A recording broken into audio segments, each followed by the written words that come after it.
So good morning, everyone. Please take your seats. I'd like to start the session on time. There are some seats available to the left, so if I could ask you to please move towards the left.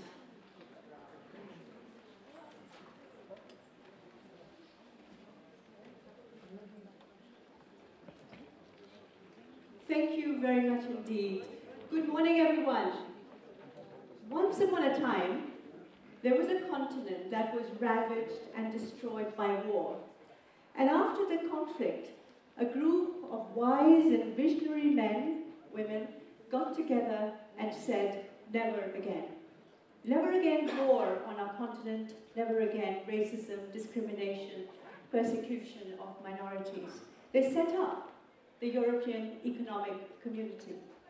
And today we have the European Union, which I think all of us here would agree is at a defining moment, at a crossroads. We have had many, many successes. We have the single market, we have the single currency, we've had enlargement. These are things that we are rightly proud of. But we also face many, many challenges, multiple challenges. Pluri-crisis is what we say. Of course, we're being challenged and tested by Brexit. Michel Barnier made that very clear yesterday. We're being tested also by the stagnation. The economic recovery is slow in the Eurozone. There's need for reform, right? There's need for reform. And we're being challenged by populism, nationalism, ethno-nationalism, and by a resurgence of xenophobia in some parts of Europe. These are worrying developments. But you know, it's strange. Across the world, when all of us travel, we also see, right, that the European Union still inspires people. Many envy us, the European Union, the peace and prosperity that we brought to the European Union. But the question is, for this panel, does the European Union still inspire within? Does it still inspire the EU 27 countries? Or are we turning into a transactional union, where only trade and aid is important, only the single market is important? And do we still inspire our citizens? Or do they feel disaffected, disconnected, disenchanted with the European Union that's being built? And these questions are essential because we're moving towards the European Parliament elections, and we need to get the voters out. They need to vote and have their voice in the European Union. So as I said, many crises. But the problem today, and the question that we're going to be discussing today, is actually about bridging the divide. What keeps us united? What separates us? And how can we bridge the divide? And I'd like, really, our panel to have a constructive, forward-looking agenda. Let's not harp and go on about the problems, and how are we going to sort them out? How are we going to deal with these many, many problems? It's important times, right? Jean-Claude Juncker goes to the European Parliament tomorrow with the State of the Union address. Today, the European Parliament is going to be talking about dealing with Hungary. We have a Donald Trump in the US whose attitude towards the EU is erratic, to say the best we can about that. And of course, we have a rising China as well. So with those words of opening, let me just introduce myself. I'm Shahda Islam. I'm Director for Europe and Geopolitics at the think tank, Friends of Europe in Brussels, and I have a pleasure of a 9-person panel. It is going to be a challenge, but I'm going to introduce you to all of them now. And I've given them very, very strong instructions to be short and snappy because I want this to be an interactive discussion. I want you guys to come in. So please have your critical thinking caps on while they're talking. Challenge them about some of the things they're saying, okay? So let me introduce them very, very briefly to you. We have the Honorable Carmelo Abela, Minister of Foreign Affairs and Trade Promotion of the Republic of Malta. Please wave your hand. There you go. Mr. George Chiamba, Secretary of State, Ministry of Foreign Affairs of Romania. There you go. We have Mr. Tobias Freshenkemper, and he's Senior Fellow and Balkans Project Director, Center for International Formation European in Germany, and you had the pleasure of doing something similar last year, so you know the challenge I face. Thank you, Tobias, for being there. Mr. Pierre Halbrun, Vice President, Policy and Partnerships, European Bank for Reconstruction and Development. Please wave your hand. Ambassador Colette Mattucelli, a university professor at New York University, USA. Thank you for being here, Colette. Mr. Itzhak Mirošić, State Secretary of the Ministry of Foreign Affairs of the Republic of Slovenia, needs no introduction in this room. Thank you for being here. Mr. Matt Palmer, from the US Department of State, United States of America, specialist on the Balkans, of course. Anna Kloons, Director at the Department for Exiting the European Union in the UK, where else? Thank you for being here, Anna. And last but not least, pleasure to have Mr. Konrad Szymanski, Secretary of State for European Affairs at the Ministry of Foreign Affairs of the Republic of Poland. Now, gentlemen, rules of the game, and ladies, rules of the game are very simple. I'm going to put a question to all of you initially, and I want you to answer short and sweet, and so we can get this conversation going. So, I'm going to kick off with you, Mrs. Szymanski.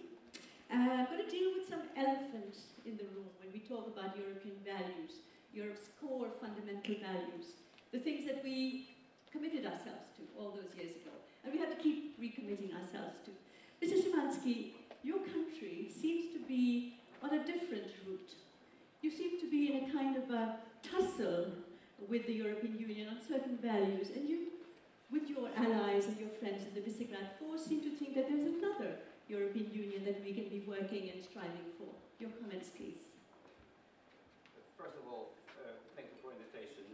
It's, of course, a very nice occasion to confront opinions and maybe de-dramatize some of the conventional opinions about different aspects of European unity today. If we really want to restore the feeling of unity and European optimism, we shouldn't go too far in dramatizing the situation. The controversy we have with the European Commission and European Parliament is not about values. Polish Constitution repeats the same set of values as we have in the European Treaty.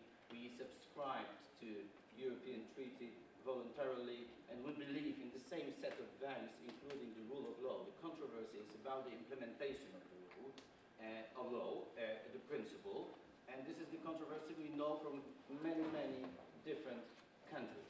So first of all, I would like to invite you not to dramatize too much about it, because it could be harmful for our political mutual understanding and cooperation. And of course we need, I would share the opinion that now we have to be very careful about every single asset we have, because we are in a turmoil time and we need positive factors. Poland is of course one of the most pro-European countries.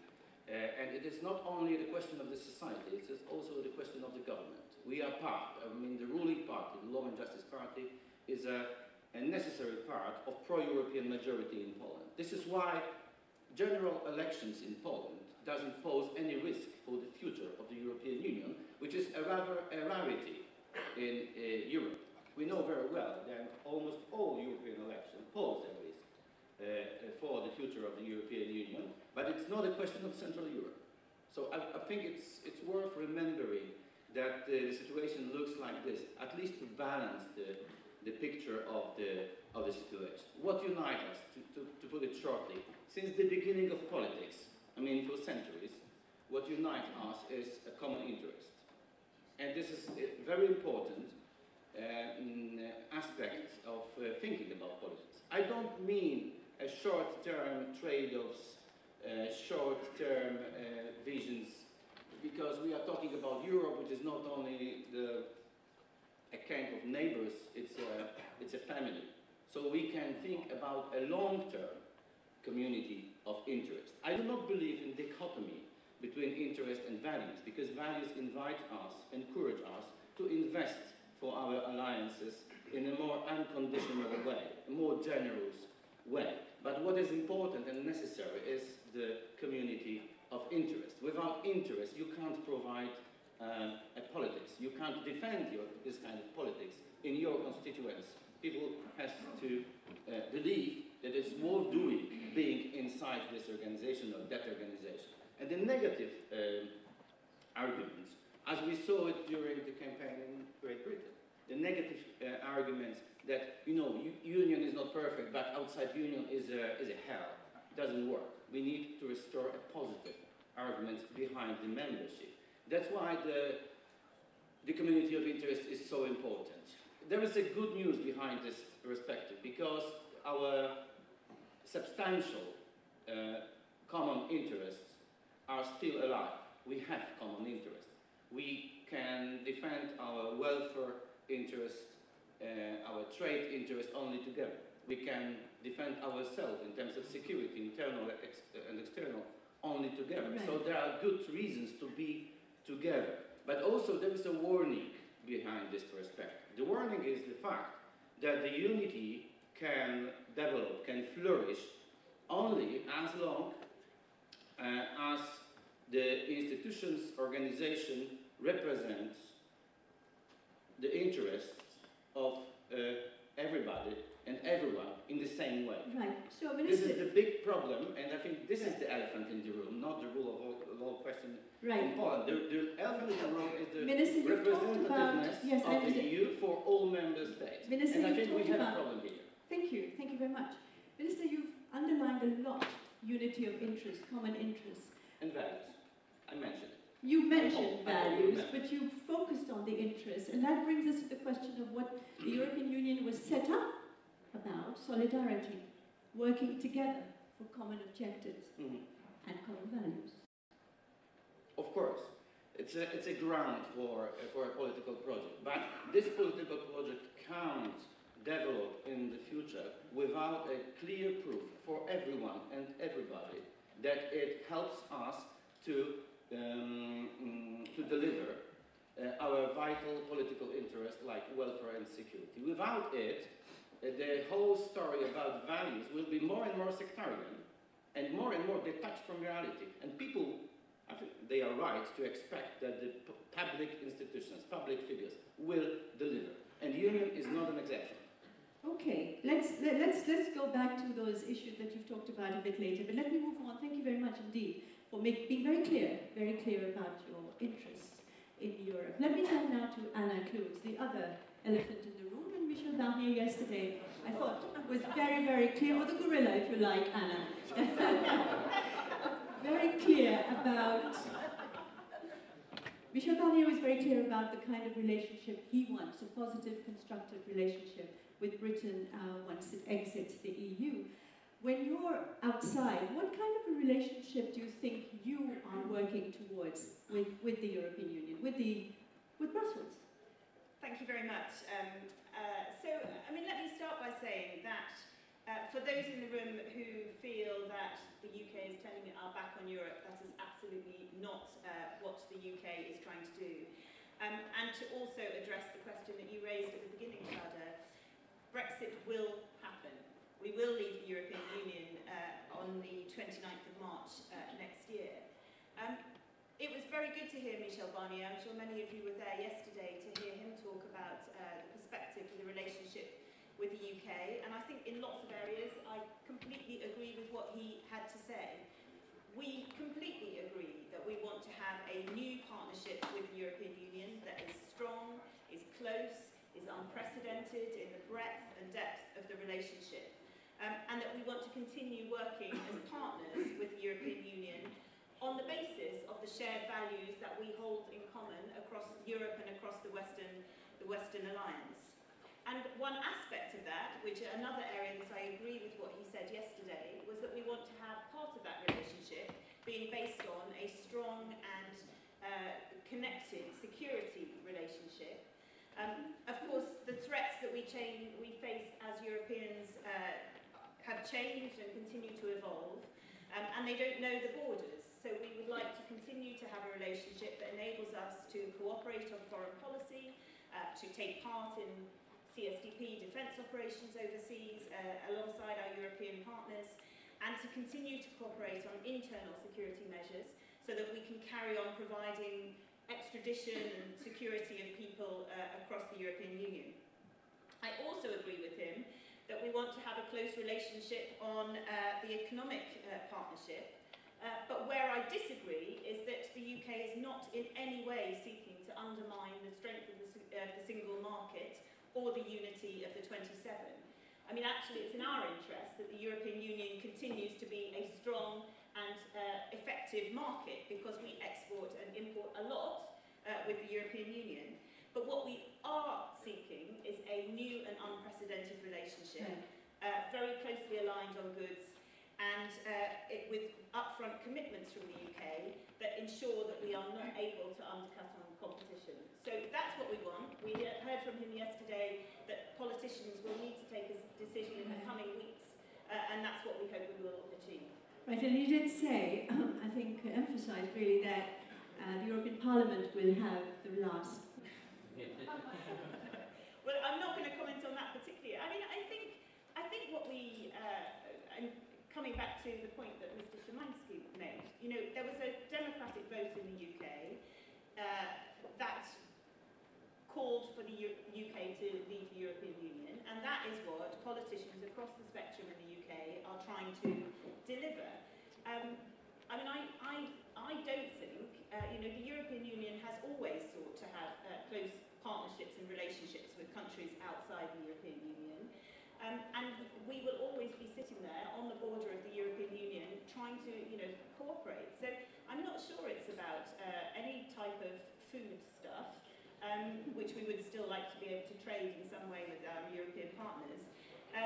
But I think it is about something that is in the interest of both sides. We are large trading partners. Our security is intertwined. I think it is in the interest of both sides to find the right relationship that enables us to cooperate in the broad way that I've described. So very, very special relationship. More than just a special relationship. Thank you very much, Anna. We look forward to that, actually, because, you know, it is heartbreaking. It is heartbreaking. My heart is broken. So I'm going to turn to you, Mr. Isto-Pirosic. So we've gone into the crunch, right? We've already tackled some of the key issues: interests, values, special relationships. Are we headed towards a multi-speed Europe? You have to turn your microphone. It's difficult to answer that question, but for the beginning, I will quote Bono last week. He said, European Union is still the best place to live in and to be born in for the last 50 years. And this is probably the starting point where we have to think about European Union. Meaning, we talk a lot about the future of European Union. We even launched the consultations with the citizens on the future of the European Union. We produced the Bratislava Declaration with a nice roadmap there. Councillors, we are doing the opposite to that. We use very complicated language. And of course, the force is that maybe we would like to reshape a community that is multinational community, and we used to live in one multinational community years ago, like it was in Yugoslavia. And when they tried to simplify it, it broke apart. I hope that the European Union will not. But probably the ideas about different circles of integration, which are already incorporated in the Constitution, or to say the Lisbon Treaty, as enhanced cooperation on several areas, probably are legitimized. But to answer the question, what kind of European Union, probably we will got it in the next 6 months during the election campaign, which will be very intense and very different from the previous election campaign. And the composition of the next European Parliament will, it's not a decisive one institution of the European Union, but still it will give us an answer of what kind of European Union we would like to see in the future. Probably we won't have big reforms, big changes, but for the certain time we will have small steps on different areas. And of course, there is a, let's say, it's a big divide in the European Union regarding also the values, not just the interests, but also the values between East and West, North and South, on different fields, on financial, economic, solidarity, responsibility. The only things that are uniting right now, us is basically single market, then is Brexit negotiations. It's very strange, but we are united on Brexit negotiations, and fear of migration, which this is a common, obviously, security. Security is a prime concern of European citizens in every single European country. But the responses are obviously very, very different, and the views how to tackle the problem are very different in the European Union. I'm going to push you on the the small steps, I would imagine that given the divides we face and the challenges we face, inside and outside, small steps just won't do. But I doubt very much that we are ready for big steps. If we will have a big step, like the French president proposed, Yes. And it was not heard enough, I would say, for the time being, then we will have probably to think about the different bits of the European Union. But I'm not sure that politically, their European politicians are already ready to think about that one. I think that still the idea is to keep European Union, if it's possible, as much as united as they can among 27 member countries. And let's face it, with this Commission, probably it will be very difficult to tackle. It's outgoing Commission. But anyway, this Commission was too politicized, at least from the point of view of smaller states. It didn't act as an equal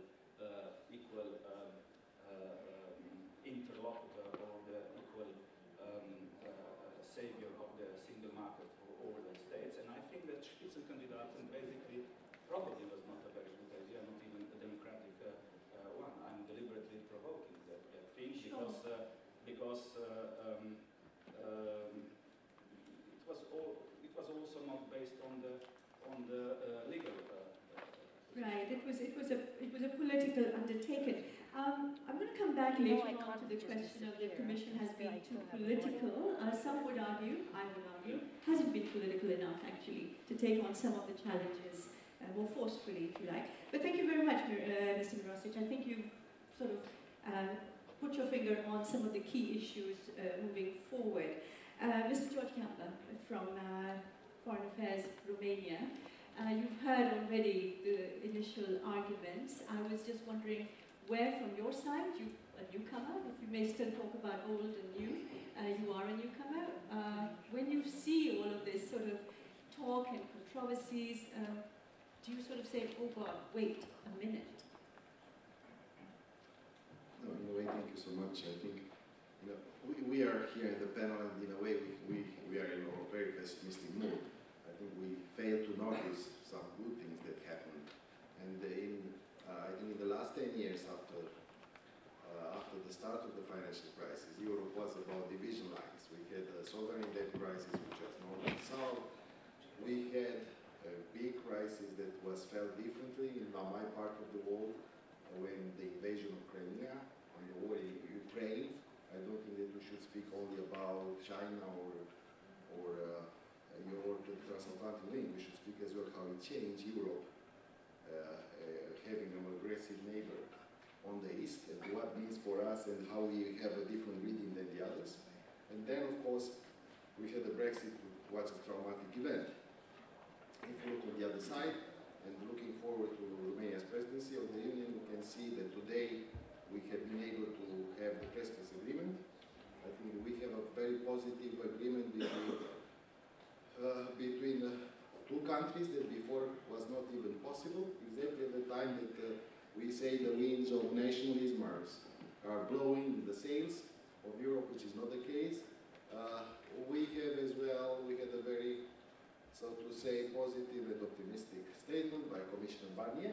So at the end of the day, we're going to be able to find the Brexit, which is going to be one of the main themes that could play in the European elections, because we should not forget whatever we are going to be doing now, it's a theme as well for the European elections.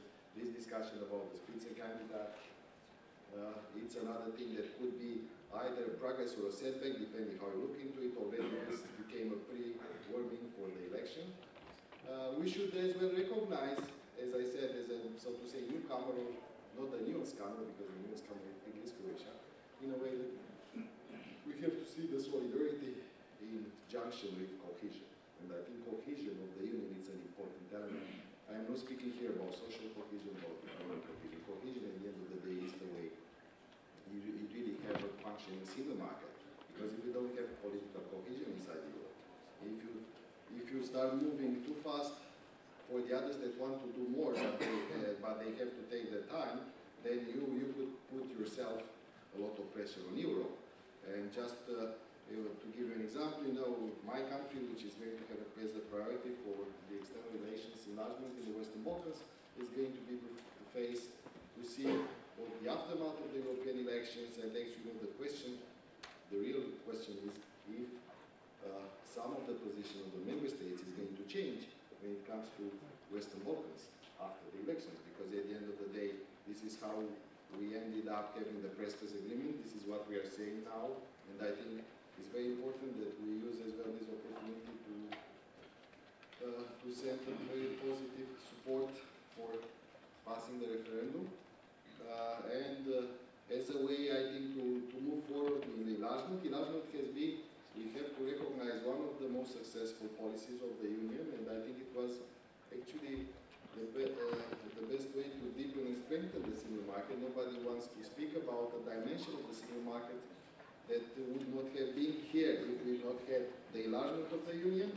And at the same time, we have to recognize that we should not go to the level where the elephant in the room is discrimination, because if you see there are differences between countries, and in terms of the member states, they treat differently, not based on merit. This could be the end of the project. But we already have so many divisions. We already have so many challenges with the EU of 27. Enlarging at this point, isn't that almost suicidal? War is very refreshing, you know, the day after somebody leaves, the others that still want to come. I think, you know, a project in itself cannot stay, cannot be frozen in a place in time. Or in a way, I think either if we give the wrong signals, at the end of the day, we are going to focus too much on the internal divisions. I think, you know, enlargement was as well a way to overpass divisions and to try to focus on the project, to refocus on the project. And at the end of the day, we have to recognize that enlargement these days is a commitment of the Commission, actually. With the communication of the Commission, we put dates. And this means that all the member states, and as the Council, we should stick with what the Commission was saying, because we didn't contradict the Commission. Right, okay. Thank you very much. I'm going to ask you, Mr. Rosic, if you agree with that. Okay. We are supporters of that. It must be very clear. We think that it's in our interest, in the interest of the EU, to bring stability in the let's say, Western Balkans. And Western Balkans was promised already in 2003 a clear European perspective. Of course, the pace of reform is quite slow, but our support. The question that yesterday was posed was how to enlarge in the times where European Union is dealing with itself, when it's weak. At least it seems to be weak from the outside, and I think that the prime concern inside the European Union right now is how to let's say strengthen the circle of 27 member countries. And of course, it's a positive signal that we got a new enlargement strategy presented by our Western Balkan strategy, because we quarrel about it, how to address it. But it's a positive signal. It was a positive signal, let's say, Sofia summit after 2003, first summit between EU and Western Balkans. But the pace is, let's say, determined by the preoccupation of the internal affairs of the European Union, and that's why I said about the small steps. You know, the small steps in a meaning that probably the deeper integration will be accompanied or will be put in combination with the subsidiarity. This means the small steps, and these are two views that are now probably they will be exposed in the campaign for the European Parliament. Yeah. But of course, cohesion. If there is no cohesion, multinational communities, it's very difficult. So the more or less equal level of development for multinational communities is very difficult to exist. Right, and can I get the Polish point of view on this? I frequently hear the tone of concern about the diversity in the European Union. I have to say that if I'm really concerned with diversity, we have to abandon the European project, because Europe is diversified by nature, and nothing tells us that it will change anytime soon, because this is the very nature of this continent, and the EU can't changing. The whole beauty of politics is about skillful management of the difference, skillful management in diversified environment. It's not success to implement technocratic policies in a homogenic corporation-like environment. That's a different story. It's not politics at all. The politics is about the difference. So we shouldn't stick too much in the worries expressed by many, sincerely or not sincerely, where the difference or diversified environment of Europe and in the consequence of the European Union. What we have to do is to restore the community of interest. And that's why I think it is completely senseless and unconstructive to blame Chancellor Kurz or Poland or Hungary or V4 or Central Europe as a whole because of the adjustment and corrections we propose to migration policy. This is exactly how politics works. Sometimes we have to adjust our opinions and expectations. Sometimes we have to select the instruments we can use together. And in the end, we have a unity, which is a political added value always. And in this case, we have efficiency, because all instruments we would like to subscribe as Central Europe, as Poland, Hungary, Austria for sure, are instruments which shows that we can do a lot in the migration crisis as Europe together. Right. And we can express the solidarity the way we can. And this is politics. Right. We have to stick to this way of thinking. The Brexit case is a very good case where we see how easy it is to express the unity of the EU in the worst possible time in our political cycle without any specific obstacles. Why? Because the community of interest was obvious. That's why we so efficiently negotiated the guidelines, the mandate. Right. That's why Michel Barnier is in so comfortable position with a full support of EU 27. That's right. Because the community of interest is But present. we're not there yet, so I mean, we still have some weeks ahead of hard labor. It's one very positive story. Well, that's one way of looking at it, absolutely. Did you want to just come in very quickly, because I need to continue the discussion? I just wanted to add, if Please. Goran said the community of interests, of course, but then you very easily come to the other part when there is a financing of cohesion. Some of the other countries will say, of course, but our interest is not to put so much money Exactly. there. So this is the real problem, how you coordinate this interest with the The calibration. No, I'm sorry, we are going just to... the economically wrong we will... assessment. That's all. Thank you very much, but the point is well made and well taken. So I'm going to turn to you, Mr. Velas. So we've heard that what unites us, what brings us together, from our Slovenian colleague, is a single market, is Brexit and fear of migration. From the Maltese point of view, what unites us? Well, I think that when you introduced the subject, you mentioned how the European project started. We were concerned at that time, after the Second World War, about security. I think that security is still a concern. Today is September 11, 17 years ago. What happened in the US, I think, still is very important that we continue to remember, to take actions all the time around security.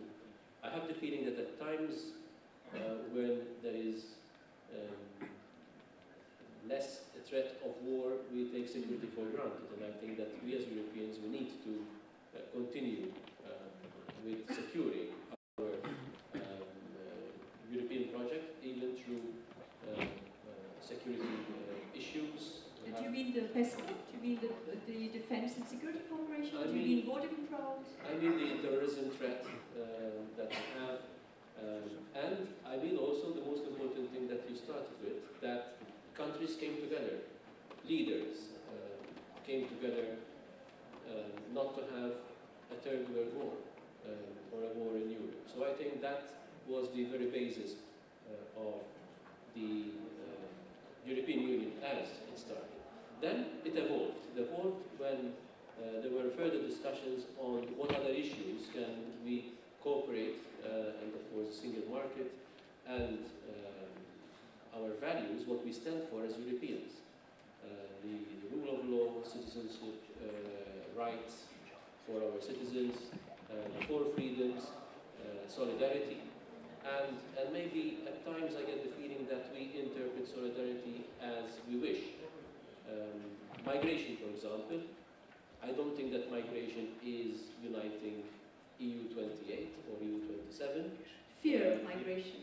Well, fear of migration, I think instead of talking about fear of migration, we need to talk about managing migration and how we manage migration together, not as different member states depending on geography. Of course, we need to control our borders. I know it's not easy to control land borders. I think it's more challenging to control sea borders. So when we say that we need to control our borders, I always ask for how can we control the sea borders, and of course I speak on behalf of my country, where we are an island in the Mediterranean, as close to North Africa as we are to mainland Europe. So I think that it is a challenge that we need to tackle together. How to deal with the internal aspect of migration. It is a dividing factor in the European Union. I'm not pointing fingers, I'm just saying that this is the reality. And instead of focusing maybe on the political aspect, we need first and foremost to talk about the operational aspect. Because from an operational point of view, I feel that managing migration, we can achieve some consensus. Rather than talking from a political point of view, which I don't think that it will lead us anywhere. But Minister, the whole discussion on migration has been hijacked by the populist narrative, right? And work on as you said, managing migration has really come to a standstill. We're just sort of, you know, first aid here, bandage there, stuff like that. Do you think the next European Commission, the next European Parliament should make that a priority? Migration is not going to go away, but neither will the populists. Well, it was the case also during the last European Parliament elections. And I hope and I wish that the next European Parliament elections will not be a repeat of that result, in the sense that we had citizens that opted not to vote. We had citizens that went to vote, but opted to vote to far right maybe, or the so-called populists, because they were talking in a way, in a certain way, about migrants and migration. The migration issue, as I said, is a dividing one, but it's very complex. We have to make a distinction between refugees and economic migrants. We have to be quick in returning economic migrants, because that will send a strong message. If they're not needed in Europe, if those migrants are not needed in Europe, and well, all the studies show that migration is needed in Europe. I agree on this point with you. I think that we are missing in the migration discussion and in managing migration, we are missing the holistic aspect of migration. I mean, you're right, certain countries in Europe, including my country, we have economic prosperity, we need more workers, and we are leaving out from the discussion whether we can positively make use of this potential human resources that is coming to us, and maybe we'll all be benefiting from this. So I think that we need to have also this kind of discussion instead of only talking about the negative narrative of it, but have a holistic approach. But managing migration together, I think, is of utmost importance. Thank you very much, and I think that's going to be a key. We saw that in Sweden yesterday, day before yesterday. It's going to be the key in the parliamentary elections. And I was just wondering, Tobias, coming to you, I mean, you've listened to the intervention so far. Where do you see we're headed, and actually what unites us? Are we seeing some areas, apart from the single market and the fear of migration? What unites us in this world? Where we're being challenged by Russia, as you pointed out rightly, sir, China, and the US. Yeah, thank you. Thank you also for inviting me, and it was quite nice to be back in Berlin and see it once again from here, and I've seen it from there, and I've seen it from your seat. I'm trying to make some sense out of mega panels with wonderful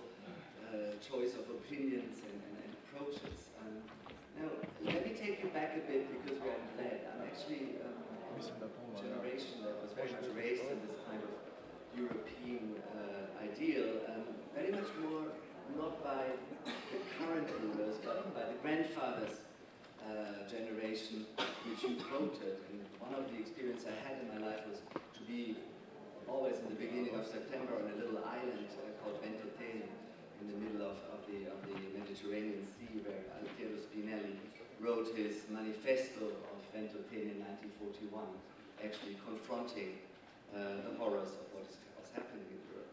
And I think this is one of the things we should never forget. It's actually the historical experience that unites us, and the historical experiences that unites us across divides which may seem superficially coming up between some Western European countries and maybe some countries who have been behind the Iron Curtain until a couple of years ago.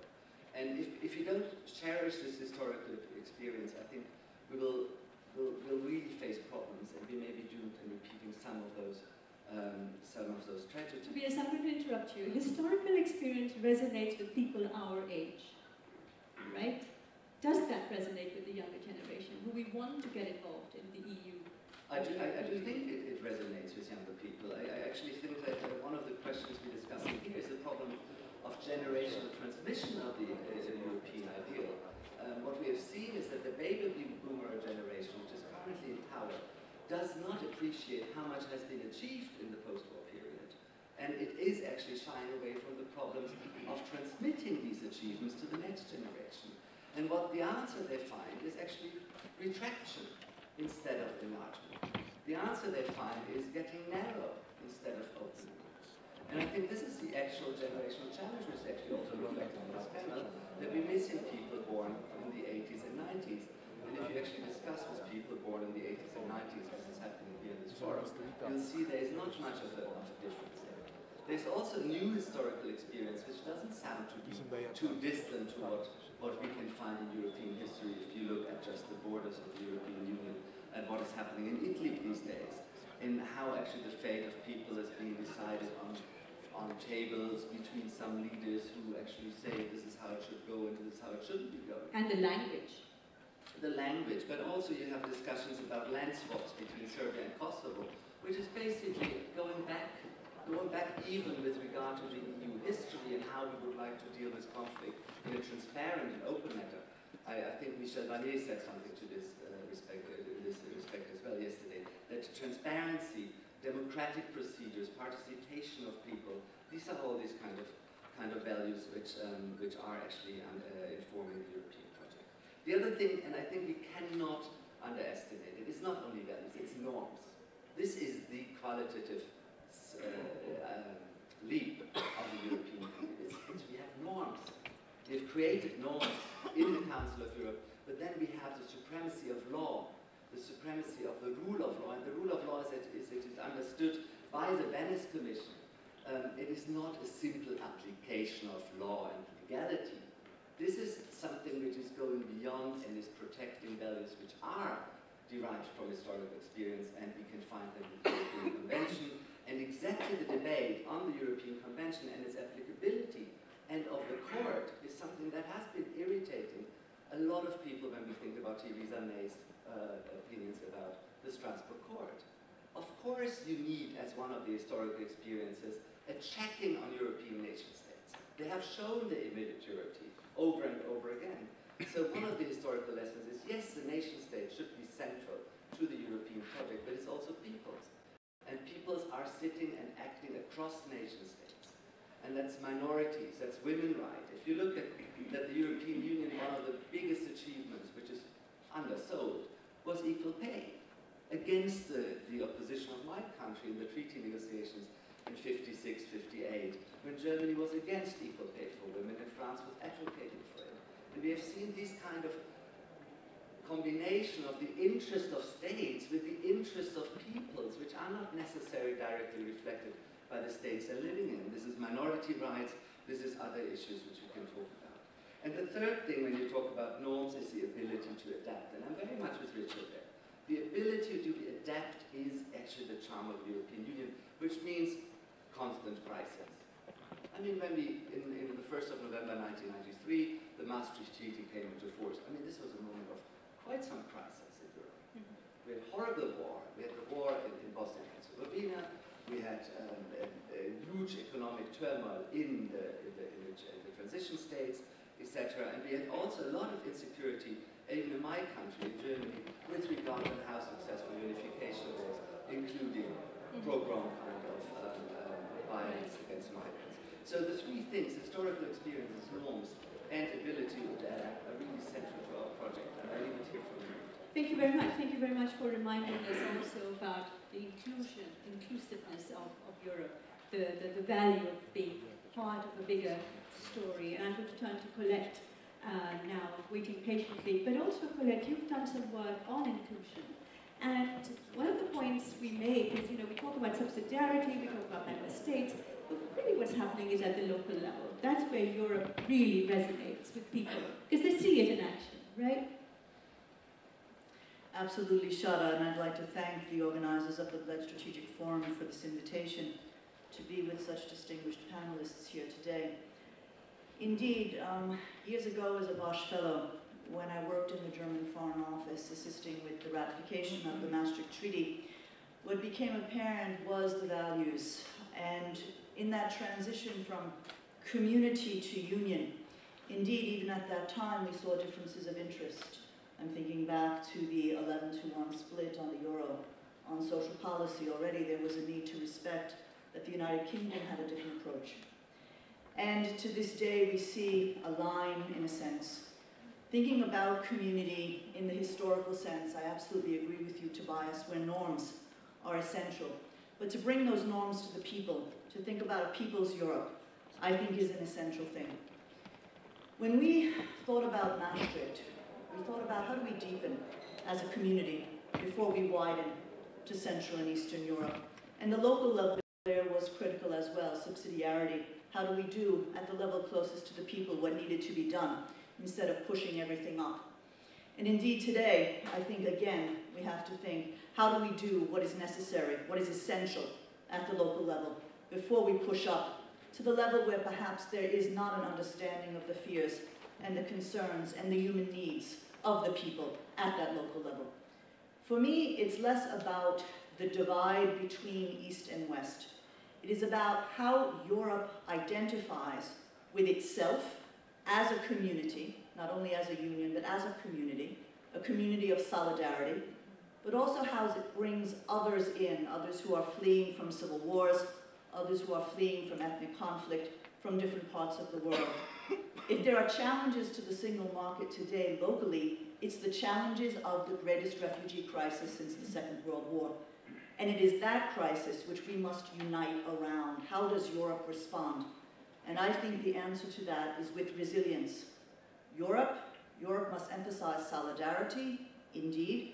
It must also be resilient, have a strength of purpose and integrity at the core, in which we speak to values in such a way that we define identity, interest, community in a way that is for Europeans without feeling threatened by taking others in. And it's at the local level where I think these fears must be addressed. Populism thrives because the local level is insufficiently aware of what Europe is capable of doing. A Europe of values is capable of being a Europe open to the world, but it must always be true to itself. And to be true to itself means to be true to the historical experience, the norms, the ideas, the way in which Europeans have communicated with each other since the post-war experience began. This is something which we can never take for granted, and it is something that cannot simply be spoken away. When we speak of values, when we speak of Europe, there is a historical experience. Granted, it's the historical experience of the post-45 era, but that means that perhaps we need to give time to countries that want to find their identity in their own way. And if that means that they need the time to find their identity in their own way, perhaps we need a core Europe in which the post-45 experience still resonates. I'm not speaking about a divide. I'm speaking about an integration around the values that have been values for the past decades and which continue to be values to the present day. Thank you. Thank you very much. Thank you indeed, and you make me think of two things. One, there is a movement of people around Europe who are coming together in movements, civic movements, working for Europe. And you talked about Bono. There are other people out there. Civic society, engagement. This, for me, is the real story of Europe. We tend to talk about member states and ministers. I love you all. But the real people are really committed to Europe. And a second point that you made, Colette, I think, very important. The world is watching. And our moral authority on the global stage is being eroded drip by drip. How can we talk about the Rohingya refugee crisis with any sense of authority when we cannot actually do the same within, or we risk not doing the same within? So, you know, there are many, many complexities there. Thank you, Colette, for bringing that in. Let me turn now to Matt. America first. Europe second. Thanks very much. Thanks very much for this opportunity. If I may, what I'd like to do is simultaneously narrow and widen the aperture, which is a very high degree of difficulty. Widen in the sense that I'd like to talk a little bit about transatlanticism and transatlantic cooperation. Narrow in the sense that I'd like to bring it down to the transatlantic cooperation in the Western Balkans in particular. This is an area of considerable overlap between the United States, the European Union, and the countries of the Western Balkans. It really is, I think, a high point in transatlantic cooperation. There's always, I think, a tendency to inflate the degree of tension and challenge within the transatlantic relationship, to look back on some golden, gauzy, misty period in time when things were so much better. 2 years ago. But the truth of the matter is that there's always been tensions in transatlanticism. It's normal. And that which unites us has been, continues to be, and will be for the foreseeable future much more important than that which divides us. I spent a lot of time on the Western Balkans, working hand in glove with European partners. And in fact, I'm on this panel rather than the Balkans panel because I have to fly to Brussels this afternoon to practice transatlanticism and not just talk about it. With respect to the Western Balkans, I'd really like to piggyback off some of the comments from my colleagues here about the importance of keeping the door to Europe open for the Western Balkans. We have a vision. It's a shared vision. It's a vision we share, Europe shares, the Balkan countries themselves share of integration. Integration into European and Euro-Atlantic institutions, which means, in effect, membership for all of the nations of the Western Balkans in the European Union and for all those who desire it, functionally all except Serbia, in the North Atlantic Treaty Organization. This is the incentive for the deep structural reforms that we want the Balkan countries to undertake, that they wish to undertake but need to be incentivized to do. As long as the door to Europe is open and is clearly open, there's an incentive for the countries to work together, to work with us, to cooperate in instituting the reforms that are necessary to qualify for membership in these clubs. If it looks like the doors are closed, or the prospect of actual membership is receding so far into the distance that it's not worth the political cost, the political pain of instituting these difficult reforms, it's going to be a very hard thing to do. To put this now in very practical terms, last June, the European Council signaled an openness to beginning the negotiating process with Macedonia and Albania for membership in the European Union, which is a positive step forward. But assuming that these countries do what is necessary in terms of reforms on judicial reform in Albania and the entry into force of the historic Prespa agreement in Macedonia and further progress on the reform program in Macedonia, next June, the European Council is going to be faced with a moment where it needs to make good on its commitments. It's going to need to actually open the negotiations with Macedonia and Albania to signal that, in fact, this progress is recognized and it is rewarded. And if that doesn't happen, if there is not a clear path forward for the Western Balkan countries, it's going to be very hard to maintain momentum, to institute the necessary reforms, and help promote a stable, peaceful, prosperous region that is in the interests of the Western Balkans, in the interests of the European Union, in the interests of the United States, and in the interests of transatlantic cooperation. Thank you. So Matt, Yes. thank you very much. So your message to us in Europe is keep the doors open to the Western Balkan countries, because if you don't, the reform process will halt, will come to a standstill. Okay, what's the United States doing about it, though? The United States is putting a lot of effort and energy into promoting the reforms that are necessary to help these countries qualify, right? That these are standards-based organizations. NATO is standards-based, the EU is standards-based. The great thing about these standards is that they're written down, right? So you kind of know what they are. So we have significant programmatic engagements across the Western Balkans where we're working to build capacity to make it easier for these countries to qualify. We're putting political capital into this, so we're working to help these countries identify what are the priority areas for reform on which they need to engage in order to move the ball towards integration into these European and Euro-Atlantic institutions. We're partnering with European countries in resolving particular problems, whether that's the PRESPA agreement between Athens and Skopje, or whether it's the negotiations between Belgrade and Pristina. What we've seen over the years is that when we're together, when we are aligned, when we are properly coordinated, the United States and the European Union together can accomplish great things in the Balkans. And if we're divided against each other, if the agreement on the path forward is ambiguous or unclear, then the opponents of integration will be able to drive a truck through that gap and really undermine all of our efforts. But we have a shared vision, shared goal, and constant back and forth and coordinating on the tactical approach.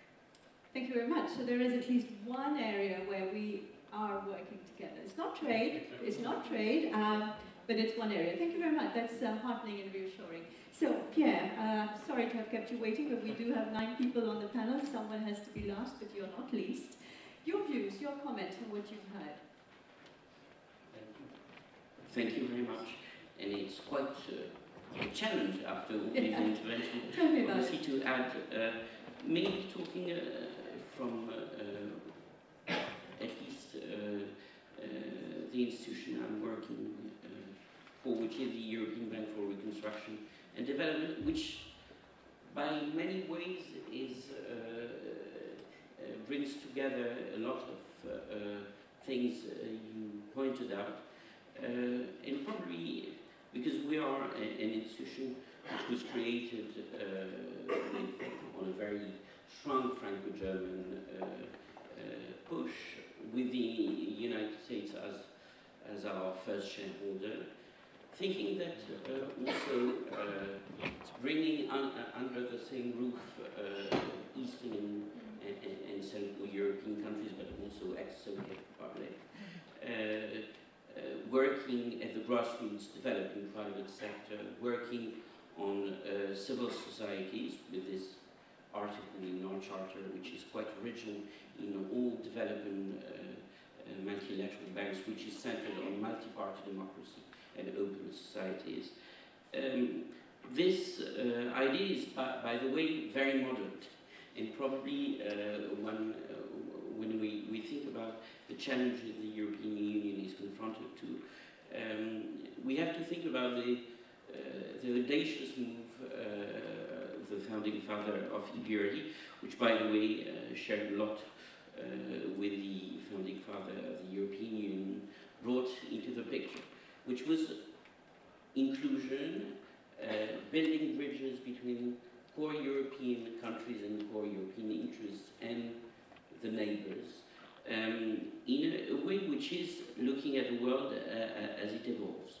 And probably the challenge in the EU, which devoted 20 years of my professional life, is the problem that we are always looking a little bit inward-looking, which obviously prevents us from looking also the trends we have to deal with outside work. I think insisting and focusing more on what divides than what unites, also in terms of interests, probably development policy is one of the huge elements when we are talking about migration, which is sometimes neglected in the debate at the European level.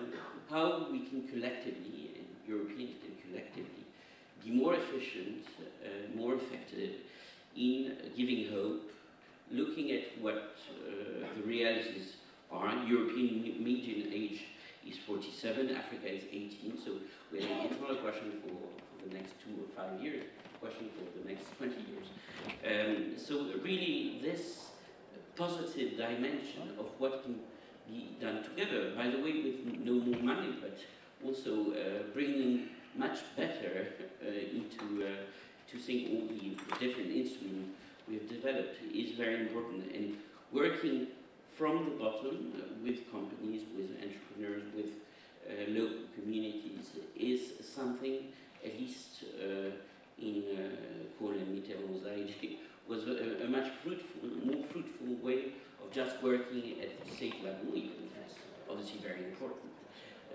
But it's probably one key where we can go beyond the division we know. Thank you very much. Thank you for bringing in the development angle, which is so important for the future of Europe. How we deal with our neighborhood, which is actually the Mediterranean, but also Africa. And Africa is, of course, now drawing attention from everyone else as well, including China, and of course Britain as well, with Theresa May having gone there just recently. So thank you very much indeed. So we've come to the end of the interventions of our wonderful panelists. I'm going to open the floor to you.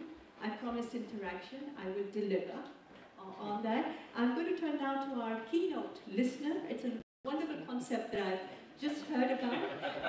And I would like you, sir, to please take the floor and introduce yourself as well, so you can give us an idea of your impressions, right?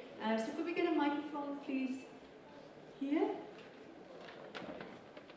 And then I'd like some questions, actually, from some of the younger generation that I'm seeing here, women and men. I'm not going to discriminate. So first of all, I'd like to give the floor to you, and then to someone young who I'd like to hear your voice as well. Please. Thank you very much. My name is Thomas Sosowski. I'm here at the Foreign Office of Germany, and I'm also our special representative for the negotiation on the next multi-annual financial framework, where we are going to try to shape Europe's future. It's a privilege to be the first responder to this eminent panel. I thought this was really highly interesting, but it was partly, in my opinion, too defensive. I mean, of course, it was about what keeps us united.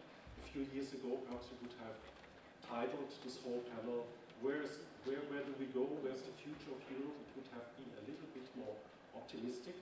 But of course, the panel has also been the response to the multiple crises we are coming out, the debt crisis, the migration crisis, the crisis with our neighbors, Russia, but also the transatlantic crisis we are having for the last 2 years.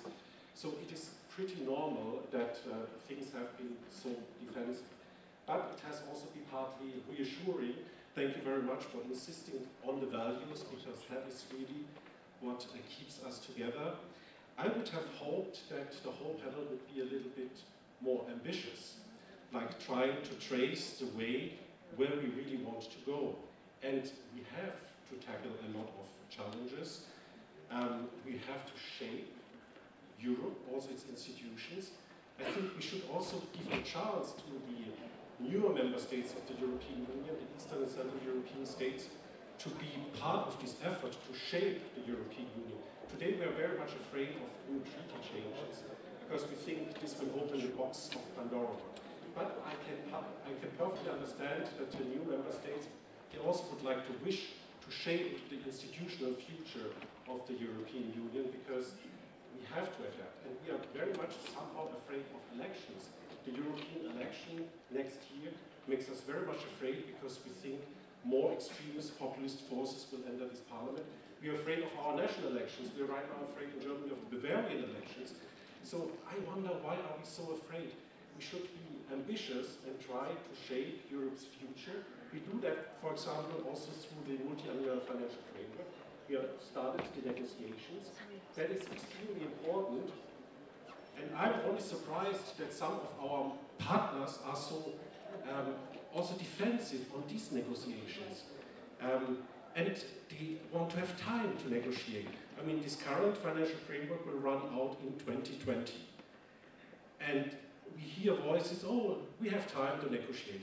But if we don't have an MFF on the 1st of January 21, or if we conclude only in December of 2020, it will be far too late to implement all the necessary legal texts we need. Then suddenly, on 1st of January 2021, Erasmus will stop. Explain that to the young people of Europe, that suddenly the European Union has not any longer scholarships for students to travel around in Europe and to go to other universities. And there I would really like to have an ambitious answer by our political class. How could you accept that we run in such a situation that we will risk to the whole idea of Europe just because of some petty interests, because people would like to maintain the privileges they have achieved in the financial framework in the past, that we have to change the whole construction also to answer to the new challenges, to migration, to common foreign security policy, to more security. And then we have to think about, okay, perhaps we have to take a little bit money from the agriculture, a bit money from the cohesion funds, and so we can perhaps answer to these new challenges. That would be my hope. And here, I stop now because I didn't want to do a co-statement. No, not at all. Thank you very much indeed, Thomas, and thank you for drawing attention to the MFF. I think one of the problems, I'm based in Brussels, is that the MFF has become very also arcane, very difficult to explain to people. And the way you put it, I think, makes sense. And that's what perhaps all of us should be doing. Just the bottom line, you know, this is the future of our Europe that's at stake. Thank you very much indeed, Thomas, for that. Now I'd like to take a couple of questions from the floor. I see one hand, two hands, and I'll take 3 questions. So let's start with the lady over there. Please keep your hand up, please keep your hand up. And if you keep your questions short and snappy, then I can take more than 3. Please. Okay, my name is Danica Emilia, I'm from Kosovo. Thanks for the inputs. I came here to sort of get an answer of what keeps the EU united, and all I got from this panel is fear. It's security, it's migration, it's stability, and I mean, you gotta have something better, right? Because me from Kosovo moving to Paris, I've learned a lot of good things that you can offer, and I think that you can all offer better examples, right? And if you talk about security, that's the EU approach in Western Balkans. That's what is keeping the EU relevant in the Western Balkans, and I think this is quite. It has been criticized quite a lot. So my question is, I'm young, and I want to know what the EU has to offer for Western Balkans. Should we still look up at you? Our countries are being shaped in a way to fit the puzzle, the big EU puzzle. What's in there for us? What's going to be there when we are ready to join you, if that happens? Thank you. Thank you very much for a very pertinent question. Gentleman at the back? Yes, the gentleman who just stood up, yes. Thank you very much for your panel. I'm Fabian from Germany, currently based in Warsaw, working for European Border and Coast Guard. Hence, my question is on migration. There was a certain notion that somehow Europe was not fulfilling its humanitarian obligation, or that we wouldn't be able to, with authority, maybe address questions like the Rohingya crisis. I am wondering, in particular, because we have some representatives from the United States, what about others? Because a lot of migrants, of course, coming to Europe are effectively a result of 2 US-led interventions. And I'm wondering if there may not also be some burden sharing as well. Thank you. Thank you very much indeed. There was a lady, oh yes, that's right, lady over here. Can you please get a microphone to this lady?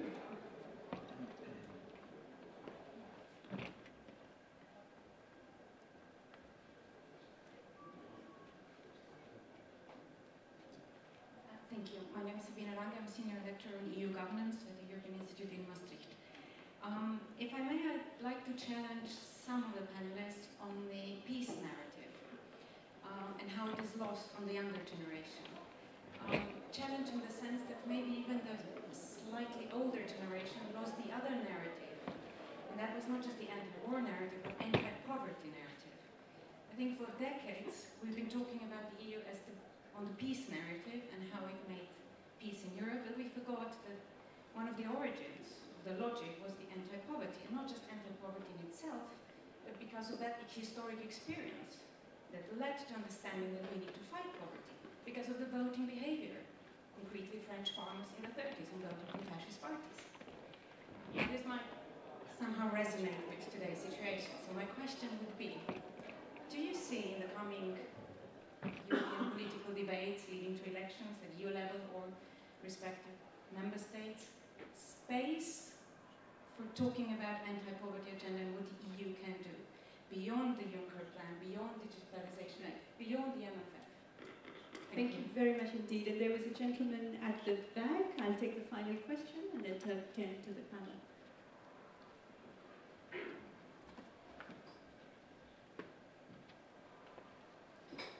Thank you. My name is Vojko Volk and I'm Slovenian consul in Trieste, which is a city in Italy.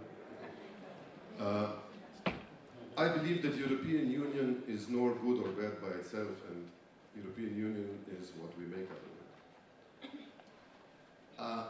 And I believe that at the beginning, European Union was an idea of smart and wise politicians, and their idea was threatened by economic interests, by capital interests.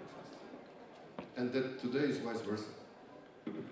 We see Brexit, where politicians are making problems and economic interests are keeping European Union together in this globalized world.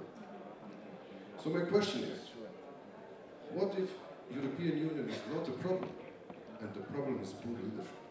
Thank you. Thank you very much indeed. So I'm going to turn now to the panel, and you have the challenge of answering everything within a minute, right? And there has been a lot of comment, and rightfully so, from our participants, that we really focused, I don't think we focused only on the negative, but that we haven't been ambitious enough in our vision for the future. So I would urge you, gentlemen, the ladies have been more visionary perhaps, to actually do that, be more ambitious, and look at what unites us and answer the questions at the same time. I'm going to start now with you, Pierre. I'm going to go this way, and quick and short, but also picking up some of the very, very crucial points that have been brought up. Yes, very quickly. Probably two things. I would say, first, tackle in a serious way the issue which was raised, which is about inclusion and inequalities. How we can bring people who feel themselves out of the system, in the system, by the way, in the EU, and I would say also outside the EU.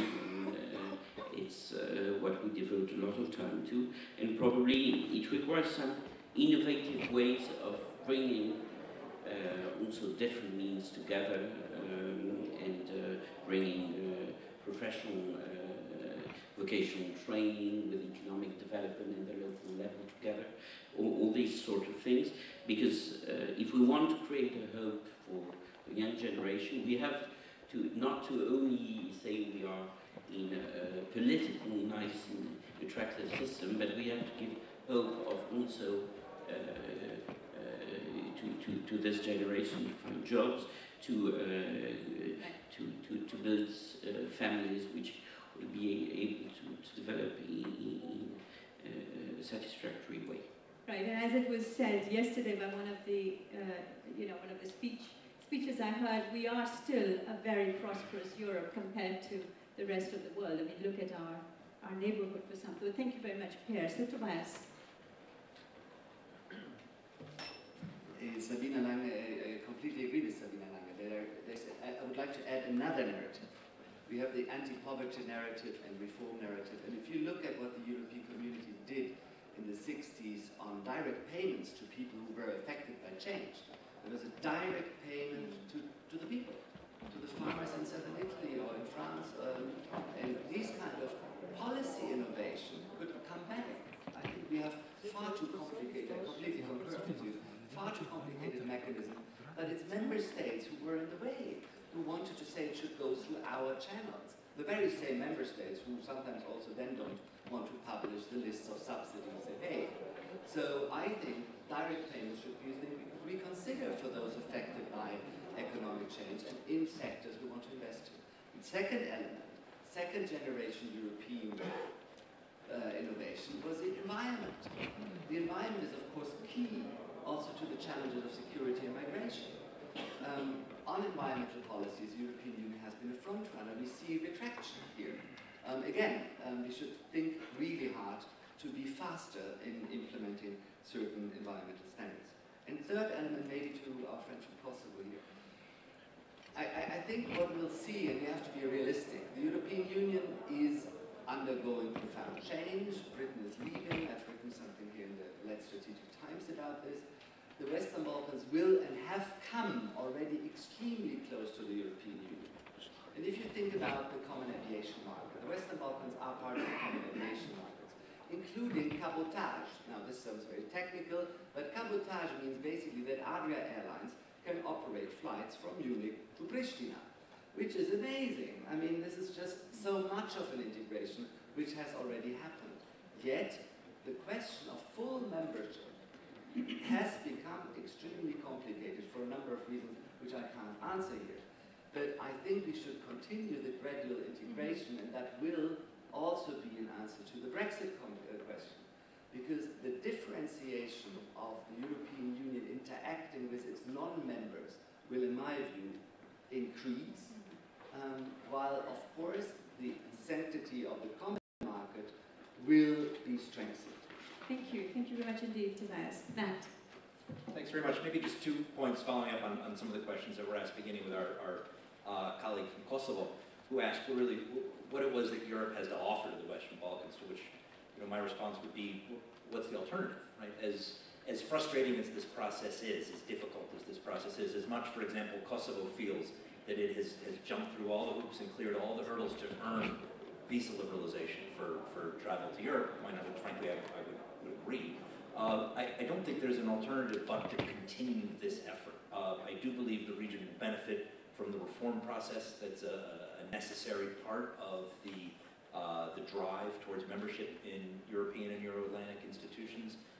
But I also do agree that there is an imperative for Europe to make clear not only that the door remains open, but that the advantages of membership are clear and compelling. Just to address very briefly our friend from the Coast Guard in terms of the burden sharing question, as you put it, historically the United States has been among, if not the most generous country in the world in terms of accepting refugees on a global scale. I do think it's a bit of an exaggeration to talk about the migration crisis in Europe as being driven primarily by the conflicts in Afghanistan and Iraq. Certainly the Syria dynamic currently is a big driver of this. The political and economic situation in sub-Saharan Africa also a huge driver of this. The United States continues to take in a large number of refugees even as we deal with the pressures of migration on our own southern border. Thank you very much. Mr. Campbell? Thank you so much. And before speaking about the vision, I think what we need is to, one of the things that was here mentioned is to speak about the resilience of Europe. And I think we have so many good things that happened that we don't speak at all about. Romania GDP doubled, and we should forget that Romania joined actually just before the crisis.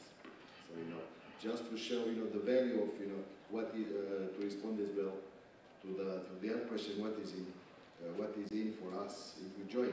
Actually, we can see that cohesion is increasing.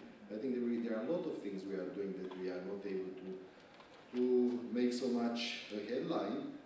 When we speak about solidarity and the migration crisis, I should say that there were countries that well behaved and nobody speaks about. All the time we speak about the bad behaviors in the migration crisis. And now it's just a part of the history. It's not part of what we want to build in the future. So I think we need a vision, but this vision should not be the sum should run and to leave the others behind, and in the end they will leave no hope for the others that are just the doors of Europe. Thank you. Thank you very much. Also for being very conscious of the time. Mr. Vela? Thank you very much. I definitely agree to have a positive agenda. I also agree that the European Union should have a more leadership role in the neighborhood especially, which is, of course, very much to our interest. And maybe the lack of positive agenda that we are experiencing at the moment is because the challenges that we are facing are quite big. I mean, just to mention Brexit, I think it is affecting the positive agenda that we should put forward. But I think that what Michel Barnier was saying yesterday, that out of a negative discussion on Brexit, because a member state is leaving us, we need to build on the positive agenda for the future. Definitely the issue of poverty, which means that we, as the European Union, we should focused our attention on the people that are most in need. And I think that in recent years, the austerity measures did not help those who were much in need. To the contrary, I think those who were much in need due to austerity measures were the first to get a bad deal in this respect. When it comes to changes in the way we also function as European Union, the gentleman mentioned the multi-financial framework. I think we need to see also whether to continue spending and increasing on bureaucracy, on administration is the way forward. I think that's one of the subjects that needs to be discussed as well. So basically, one final thing about the issue of migration, I think that we should continue pushing that migration is not a European challenge. It is a global challenge, and as such, we need to act together globally as well. Thank you. There is a global compact going to be discussed at the UN General Assembly, of course. Yes, Mr. Mirosic? Yeah. Well, I don't know whether there will be or not a global refugees or migrants or not, but definitely, if European Union would like to say it should concentrate on main issues. One of these is global. If you would like to, we are the biggest economy in the world still, I think, European Union, and we should make advantage of it. Meaning, will we support further liberal trade in the world or not, which is in clear interest of the European Union, because we are the major exporting party in the world. But with the economic role, it goes also political role. So we cannot have, I'm for a more ambitious European Union. I'm very glad to hear it from Germany there. And probably it will need more coordination with the countries. It is not possible that regarding immigration, one country one day invites a million refugees, the other day they do not know where to put them, they would like to send back them. And so probably European Union will have to shape a sort of US immigration system. Very tough on the border, but those who will come to European Union, it will be free to move all around European Union. We don't need quotas. We don't need quotas. I don't see space. The US has a perfect immigration system, and probably we will have to tackle it in the European Union as well. The next one is foreign policy of the European Union. Where is the foreign policy of the European Union? We have foreign policy for larger member countries. Look, Libya. Everybody is doing by its own. We don't know. We are pretending that we are stabilizing Libya. I was ambassador in Libya. I know what's going on there. And this is sort of jokes. Where is the European Union in Syria? We will be tackled by 1 million refugees potentially from the next crisis, and the European Union is not even there. We are not taking. So we will have to tackle much more serious this core global, which is economy, a liberal world order, probably immigration system for the European Union, and global foreign policy, which is directly connected with the developmental aid of Africa. China does not ask, China finances. Yeah. China makes its own rules in Africa, and it produces more and more, let's say, economic migrants. Where they are going? They are not going to China. They are going to European Union. So we will have to tackle. I doubt that this will be, unfortunately, I doubt very much that this will be issues of the future European elections. I wish that they will be, but with the European issues is like this. They are never part of the national elections in countries, and we don't have, let's say, European transnational European party to put on the. We have groupings of parties which tackles basically national. Right, but no, these things are changing. These things can change, and we need to have, as Thomas has said, the ambition to do so. Which you're absolutely right. There's a long way to go before we get there. Mr. Szymanski, please. Also conscious of time. I'm running out of time, basically. Yes, I have too many notes, so I have to select or deselect. Absolutely. No, select. Yeah, it's a great pity because they are very wise. 3 points, sir. First of all, just a remark. I think quite chaotic, motivated surely by noble humanitarian motivations, but quite chaotic and planned and concerted response of Europe to migration crisis triggered, and it's a matter of fact, not a matter of assessment, triggered the most profound anti-European sentiment wave across the EU. This is existential threat. The other aspect is, of course, the debt crisis and the way we responded, or Eurozone responded to this, but this one is a pillar, why we are so threatened. So what we suggest is to adapt. And adaptation, it's a natural thing in politics, adaptation in place of preaching. Adapt. In place of preaching, adaptation is the way how we can restore the unity in union. It is not that bad. I would like to stress what I said at the very beginning. We have a profound, substantial base for unity, which is the security and welfare and our trade interest. It works well. It is not that bad as we used to think sometimes, read in papers. But if we want to build on this very base, we have to adapt. It means select and deselect instruments, select or define our interest, again, to take into account in consensual way what we can do together, because our interests are mainly quite common, sometimes quite different. For example, the development interests, which are represented by the MFF, is a very important part. It would be easier to finalize, as someone said here, to finalize the negotiations on MFF if the proposition would be a little bit more inclusive.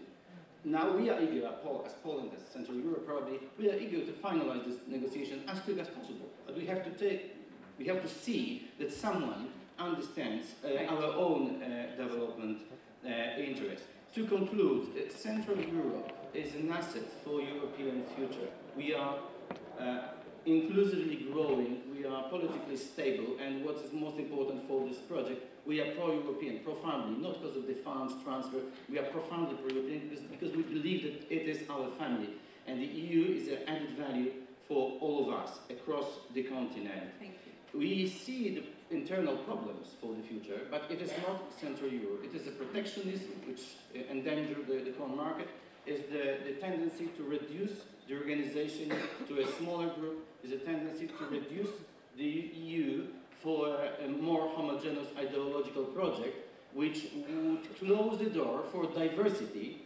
which is present in EU motto. The diversity is also an asset, is not a problem.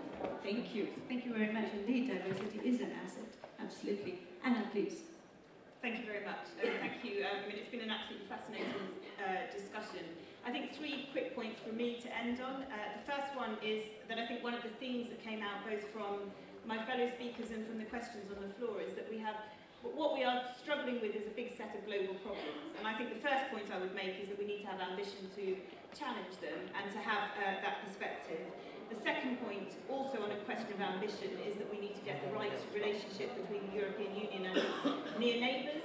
And I hope that my fellow ministers here will have that level of ambition as leaders come together in the next few weeks to decide on the relationship with the UK. Because I think the third point is that what we really have in common, and this has also come out very clearly today, is a set of European values which are at the heart of the rules-based system that we have collectively developed over the last 60, 70 years. And I think on that level, we will need to use that system to respond to these challenges. The UK will be a very strong partner to the European Union in those bodies if we can find the right way of setting that relationship up. Thank you very much, Anna. Very positive, very forward-looking. Colette, please.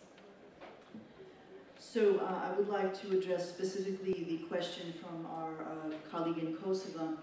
I think because your country has the youngest population in Europe, that this question of adaptability of the European Union, which has been emphasized here, is particularly important. In looking ahead, I think one of the projects that we could think about is a data union. Personal data is each individual's natural resource. And I think we have to think about how this resource is used and misused. We have to think about potential compensation in terms of personal data. We see with the scandals from Facebook and Cambridge Analytica that there's much work to be done here. And indeed, to respond to the gentleman in the back, leadership is necessary. Without that leadership, I think we will not make the progress and we will not be forward-looking to match the ambition that we need. Thank you. Thank you very much indeed. So almost on the dot. I'm really, really proud of this panel. Thank you very much for playing the game, and I think we got some very crucial and important messages out. I'm not going to take up time by doing a huge wrap-up, but just to say, someone said, I think from the audience, that Europe is not in the headlines. Europe is in the headlines, the world over, believe me. It's in the headlines, often not for the right reasons. It's all right. I do get carried away sometimes with my passion for Europe. It is in the headlines, sometimes not for the best of reasons, but I think looking forward, we are going to need to connect with the people. The elections provide us with a wonderful opportunity to do so. And I would urge all of you, if you believe in Europe, to know that you have agency, we have agency, and we can change this ambition. We can bring ambition into the dialogue. So please join me in thanking our panel, and please do keep working and believing in Europe.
Tried to interrupt him to joke about transatlantic relationships being bad since 2 years ago. Yeah, he said that, yeah. Just drove right through it, which is perfect. Yeah, it was great. It's like a model of how to handle those types of things. Yeah. How was the Amsterdam conference? It was fine. It was a little bit tricky. Oh, really? Yeah, lots of visits. Yeah, one guy was, we all ought to just love each other. And, embrace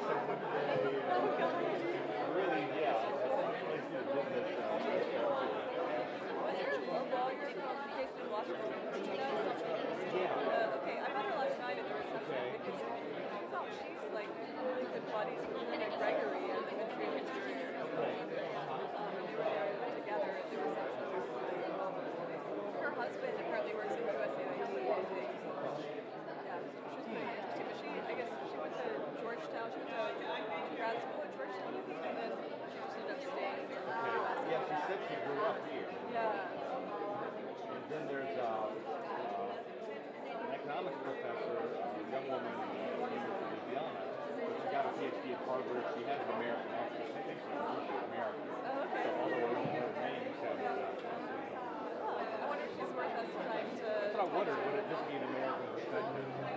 Yeah, well, yeah. And then again, like the Minister of Finance, Yeah, Notre I wrote Dame, down her Harvard. name. Of course, you ask Matiaj, but they're like, oh no, she's, you know... Yeah, I'd like to meet more people. Yes, Matiaj just dismisses all these contacts that, like, just based on, oh, you're just going to hear the same old guys. Like, they're just stuck in this mentality. It's like, well, that doesn't actually Yeah, that may be the story. reflects and just these are the perspectives that university students in media are getting inculcated with, and it probably makes us understand. Yeah. So we'll see. I wrote down her name. Will this just be an American perspective?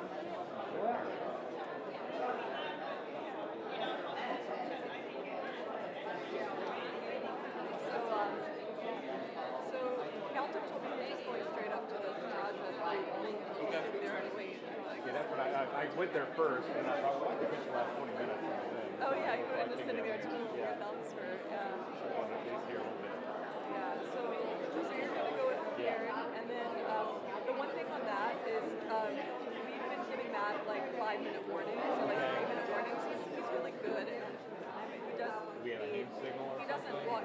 So you'll be seated next to him. You'll be on one side, Kelton will be on the other. Okay. So if you can just, what I did yesterday, and it worked every time, is I just wrote on the top right corner of my paper, like 3 minutes left, and I kind of just like shifted it over at a certain point. So he's not looking at his watch, but he will notice that and respond to that. And he's good at it. And last night in a meeting, I just told him we have another meeting. Because he also said there's no problem with the same. And it wasn't awkward. Okay. Yeah, we have another meeting. We have to go. Yeah, he's fine with you, but it's always awkward to interject. You don't want to be like, sorry, Mr. Register. Yeah, he The only thing is... Yeah, because he's got to get to this interview. Basically, it's the same location of the room. It's just on the first floor rather than the first floor. And Matea will know where that is, too. So, we end right on time at 11:30? Just like leave 2 minutes early. Okay. Yeah, if you're able, so maybe give him a 5-minute warning. Okay. For the like maybe after or something like that. And then Jamie will be, presumably she'll be waiting, she'll be there for a reporter in Raja 1, so just go down to the office to get there. But maybe Mateo will be there. Yeah, and then after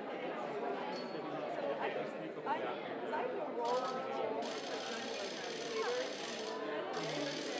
So I think I might have to go to that econ form that you're going to, the panel that you'll show up to 15 minutes late. I can save you a seat. I can go through that. James is going to be sideboard, right? So after the basically, we're just going to touch base with Gia after the interview. We'll just, just make sure that she's about to rotate and just kind of like take, I presume they'll just take her to the lunch area and then we can just call and figure out where they are. Matea went to grab Gautam, so presumably she's at Straja 3. Okay. In the same by that room with Gautam right now. Okay. And for the cables, I think, so Logar, there wasn't really a lot there, quite frankly. Let's see what comes out here. We might look to combine here in Logar. We can discuss it tomorrow, like what makes sense. Copper could be standalone, or we could also put copper into that one, but I have to kind of go back through them. It's kind of redundant, but it's the same message over and over. There wasn't anything. Okay. I mean, he was just really going over ITF and what ITF is. So I took notes on everything, but it was really just kind of stuff we knew already. Yes. It was really just a report on that. What ITF was doing. And then we'll see with Monte March, those guys this afternoon. It might or might not be. Like, it would probably also be folded into like the policy.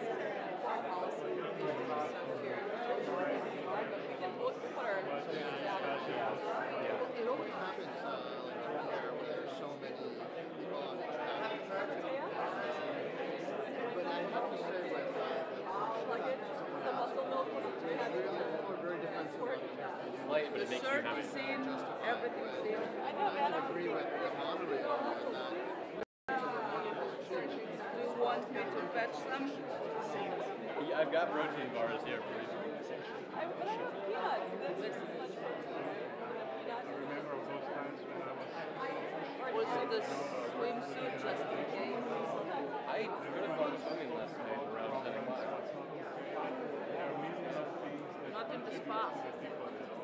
probably close it, right? Yeah, by 9. Oh, yeah. So maybe the thing close. No. So, yeah. So James is going to check the cider thing. I'm going to try to go to the since we don't have a roll. So, and then Don, after the Don is coming. So after the we'll just like, we'll work on our schedules around this. Will be as the schedule says. You know, that we're the hour and a half that we're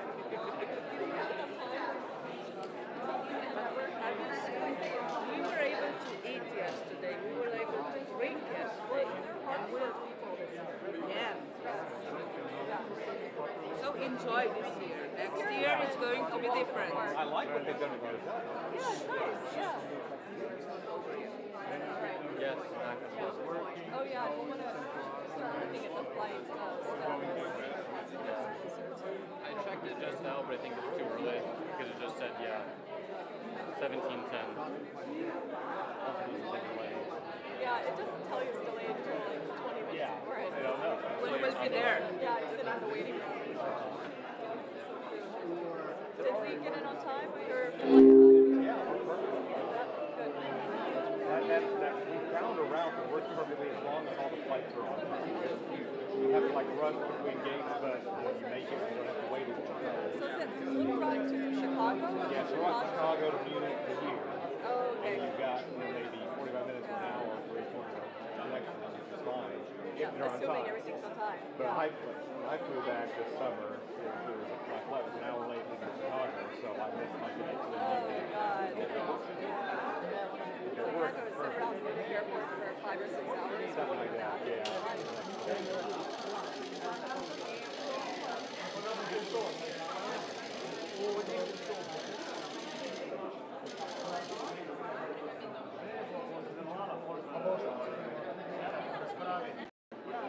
I did check, and there are a decent amount of flights that leave around 5 o'clock, 15 minutes beforehand, like around that time. But I think there's enough time for him to get through. He's flying back to Washington. Come get dinner. I was going to say, with the hurricane coming down on the East Coast, I wanted to see Tomorrow, he'll be right back.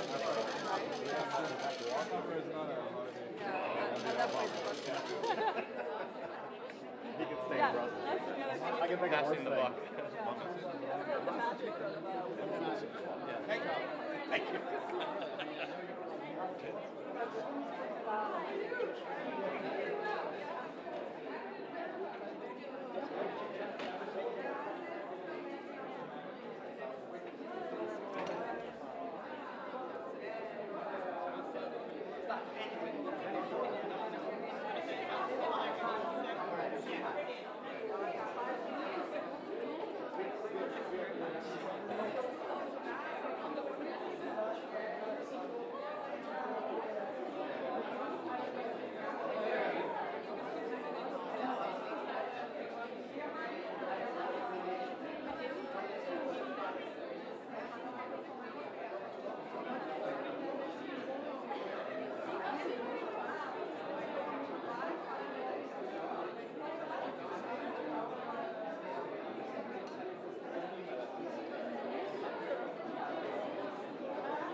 aquí pasar para allá.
Bravo.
Sorry for giving you that talk, but you came to me. Valentin. Valentin. Grüß dich. Grüß dich. Habe ich deine historische Rede gehört?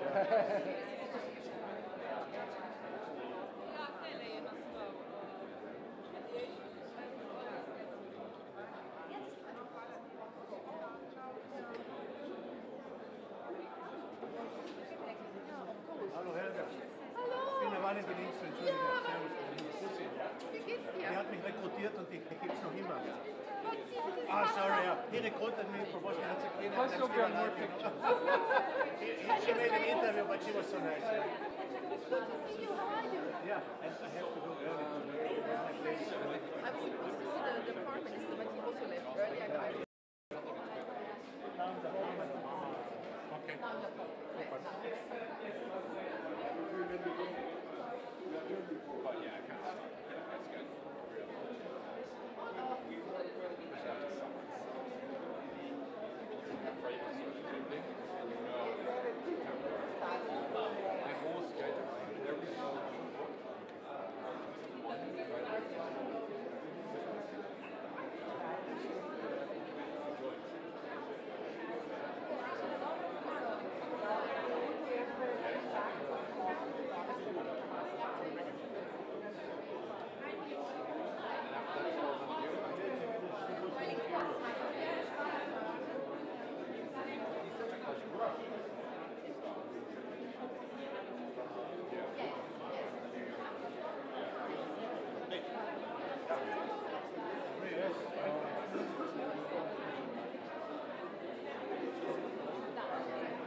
morning in beautiful Bled, or rather, good late morning in beautiful Bled. Welcome to the panel, Mediation in a New Multipolar World, with a very impressive panel of actual practitioners of mediation coming from the diplomatic sector, from civil society, from the NGO community, and also from the professional sector of mediators. Mediation is indeed maybe one of the oldest professions, but at the same time, also a new profession. In 2012, the United Nations published again a new UN mediation directive to respond to the challenge of both interstate wars and asymmetric threats. This UN directive for mediation anchors a number of principles, and I'm not going to elaborate all of them. But I think that maybe the three important ones that will be part of this discussion today are the concept of inclusivity of peace negotiations to create sustainable agreements, the importance of national ownerships for owning actually peace by the actual local communities. And the third one, which is something that we are constantly challenged with, international norms and principles.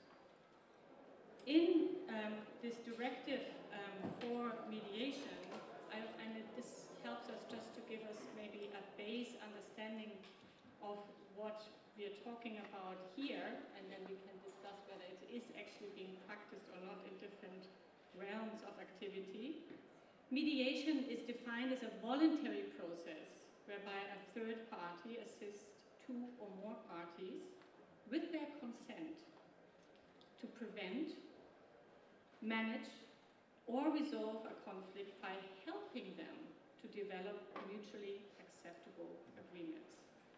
It seems to be a very simple definition, but when you take it apart, it is actually one of the signs also how challenging it is to have all of these ingredients there to come to a sustainable agreement. And there's no better way to start this panel with a keynote address of Helga Schmidt, Secretary General of the European External Action Service, who has been, in a way, also a mother of mediation and peace mediation, who has empowered a lot of people, both within the system but also outside of the system, to be able to respond adequately to some of these processes. So, Helga, if you give us the honor of giving your speech, that would be very much appreciated. Thank you very much. Thanks, Antje. It's a real pleasure to be here. First of all, because of the issue, which is very dear to my heart, but also because it's Bled. And some of you know that I have a particular fancy for Bled, because I used to come here as a child with my parents long, long time ago. So it's always a particular pleasure to come back to this beautiful place. I was just saying to Amir Musa, you forget really that the world is in such a bad shape when you're here in such a beautiful surrounding. Now, the title is actually very, very timely because it's mediation in a multipolar world. And indeed, mediation is more needed than ever. And unfortunately, the world is moving away from multilateralism to a multipolar system, even to unilateralism. And this is not just about the country situations like the unbearable conflict in Syria, which has gone on for so long, and I'm sure Basma will speak about it. It's also that the fact that the multilateral order as such is at risk and is challenged. And that many of the achievements we have had, like the Paris Agreement on climate change, but also the nuclear deal with Iran, are actually at risk. When we, in the European Union, when our heads of states and government adopted the global strategy 2 years ago, it was all about the fact, the analysis was that the world was getting more complex, more conflictual, more unequal. And the consequence out of this was for a more cooperative world order and for the need to work together on this, not only with Europeans, but also with our partners, like-minded partners globally. And actually this was one of the key messages we gave last week, Federica Mogherini and myself, to our 140 EU ambassadors who came to Brussels for our annual Ambassadors Week. This is a key issue. We have to work together because preserving peace, preventing conflicts, strengthening international security, this is really very much at the core, not only of the EU treaty, but also definitely of the External Action Service. And in this context, the need to support dialogue, engaging mediation is I would say, the most important component, because mediation really helps to prevent conflicts. And here again, the global strategy is so important because what it does is it actually tells us to get involved at a lot earlier stage when it comes to emerging conflicts and to really step up prevention. We are doing this internally in the External Action Service. I have supported this right from the beginning when I became Secretary General. We've been beefing up our internal structures. We have the EAS mediation support team, but we're also doing a lot to support mediation capacities around the world. We work together very closely with UN. We have worked together very closely with the Arab League, African Union, ASEAN. We do it in different ways. Sometimes in a very prominent fashion, so we are facilitators ourselves, like the Pristina-Belgrade dialogue that the EU started facilitating as of 2011. The objective here is very clear, it's full normalization, that's the only way forward. There are outstanding issues progress has made, we just did another round. We're now fixing the date for next round. That's more the prominent one. But there is lots of, and I really would like to underline that there are lots of discrete facilitation behind closed doors where our heads of delegations are involved. Actually, we have counted it, and there are probably around 40 cases of dialogue and mediation efforts around the world where we are involved. This is Colombia. I'm very proud because after President Santos received the Peace Nobel Prize, he came to Brussels to meet our 28 foreign ministers to pay tribute to the EU's support to the Havana talks. We were not directly involved, but we supported them. And as always, the key issue is then to make the outcome sustainable. And this is also where we're very much involved with our envoy, former Irish Foreign Minister, who is doing that. Our head of delegation was involved in the Philippines. We have, I see Peter Semneby here, who once worked as our special representative for the Southern Caucasus. We're still involved. The current one is co-chairing the efforts with the OSCE and others to solve the outstanding issues from the Georgia conflict. Myanmar, Mali, Central African Republic, I don't have the time to go into that. But just to say, very often it's done in a very discreet way, and sometimes it's only done also by just financial support or by helping our partners to build a capacity. And we do it by engaging with governments, but very importantly, and this is also lesson learned, civil society. And in this context, I just want to underline the very important role of women in peace processes. Also, as Basma is here, is the implementation of Resolution 1325 is a key issue.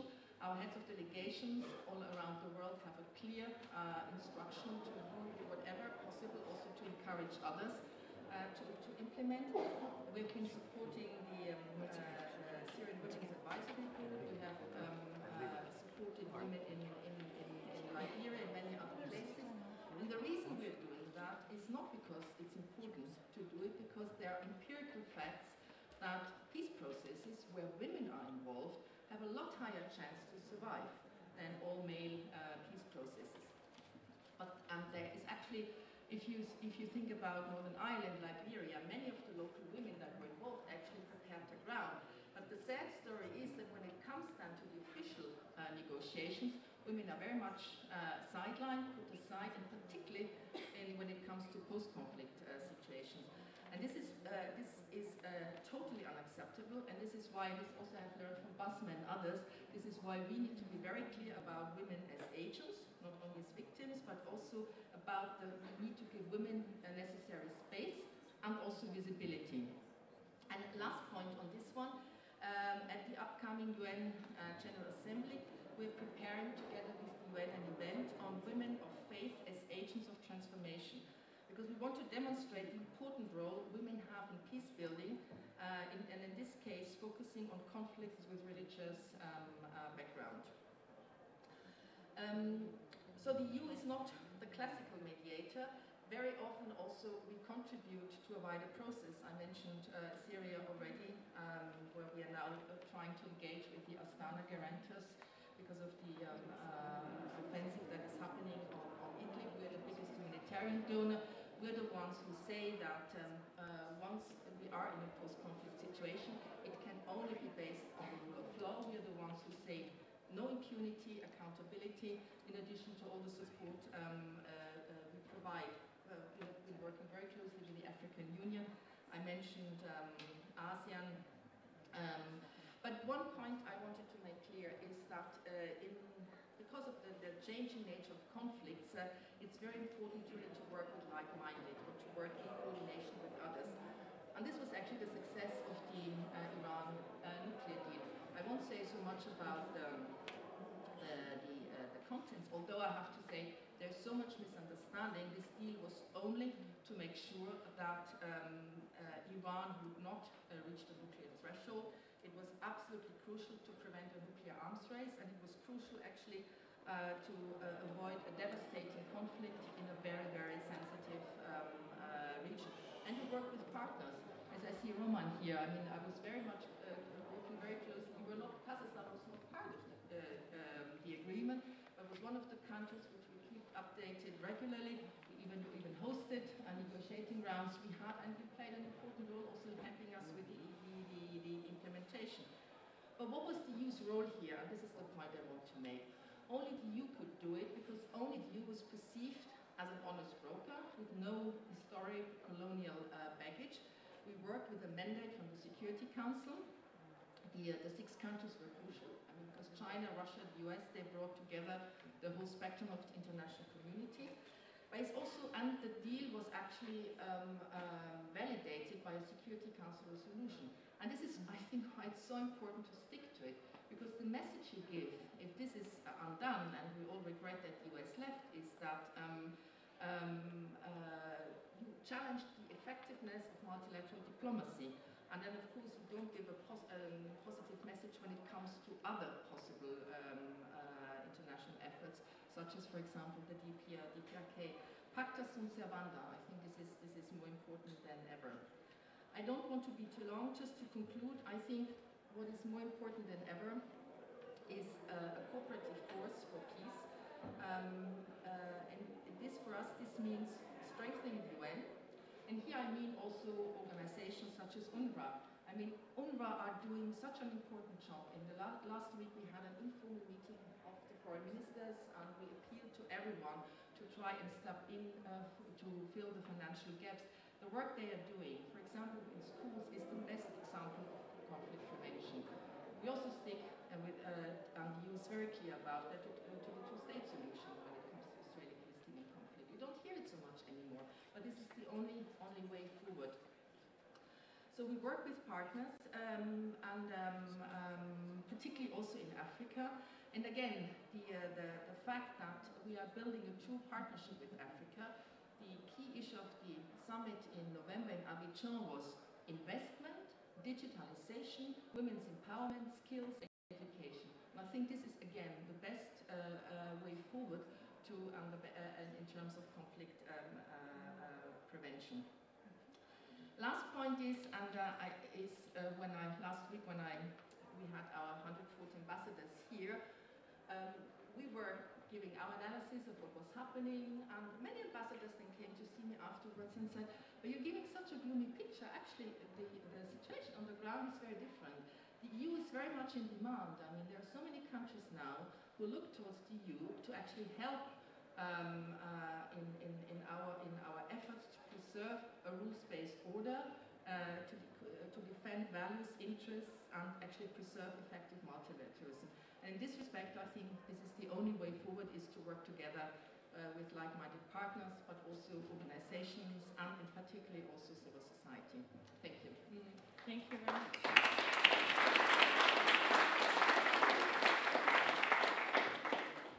Thank you, Helga, also for giving, this, it's very difficult to encapsulate, what the EU actually is in the field of mediation. There's so many roles to play and so many, both inside and outside roles that it plays in this. So it was a very, very inspiring also for the rest of the panel, I'm sure. Now, if I hand over now to Amri Moussa. Amri Moussa, you as a foreign minister, a former foreign minister, and as the Secretary General of the Arab League, for you, mediation is certainly not a foreign word.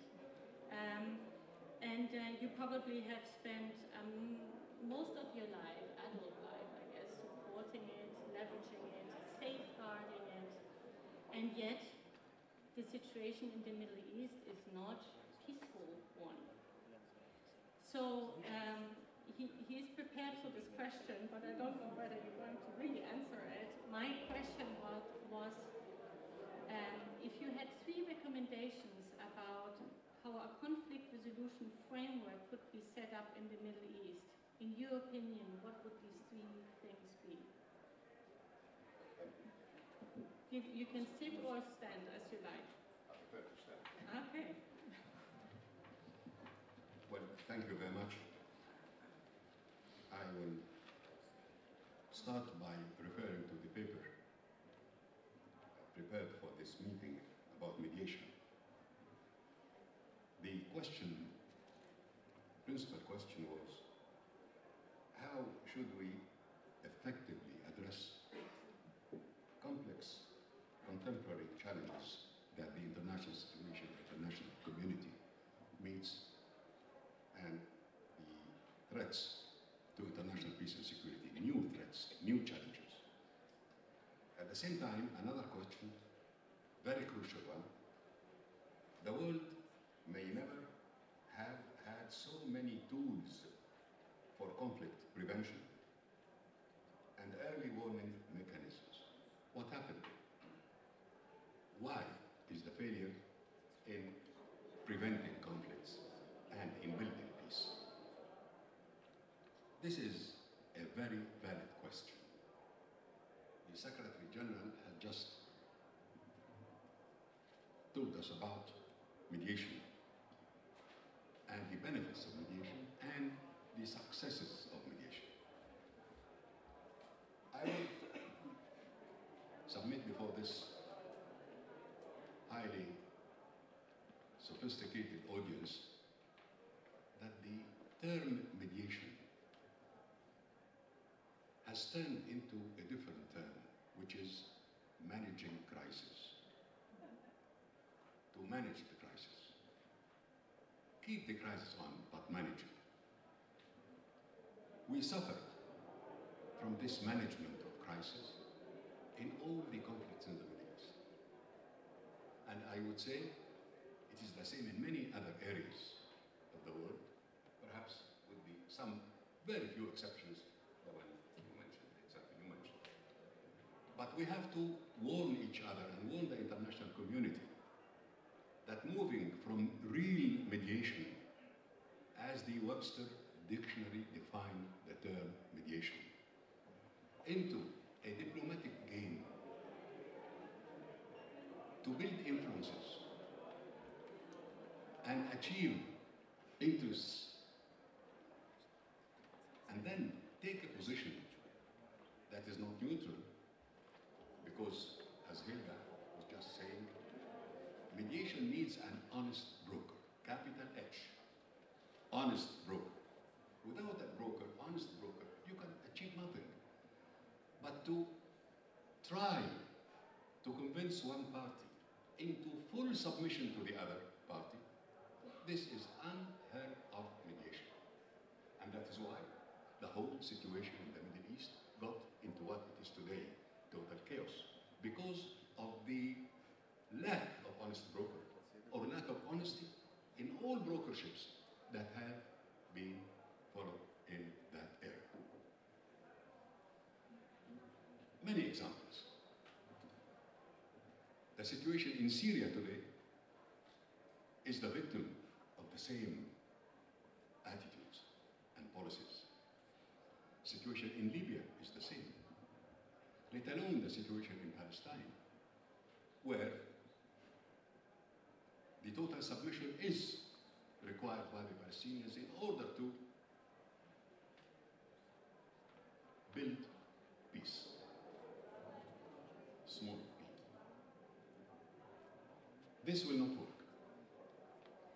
So with all the mechanisms for solutions and all the resolutions, law, international law and conventions dealing with the issue of intervention, protection, promotion of peace, unless there is the element of honesty in brokering, in trying to reach a balanced, a fair solution, a balanced deal, it cannot work. And it will not work. I was asked during the day yesterday and this morning about what will happen to the Palestinians and what will happen to the Syrians and what will happen to the Libyans. Three, of course, I was not asked about Yemen, but Yemen is also a fourth problem here. I would say that, first of all, we'll have to abide by certain principles. And when we want to mediate, let us look to this side and the other side. How can we achieve a middle ground? This middle ground is not there when it comes to the Palestinian issue. There is no middle ground. After the recognition of,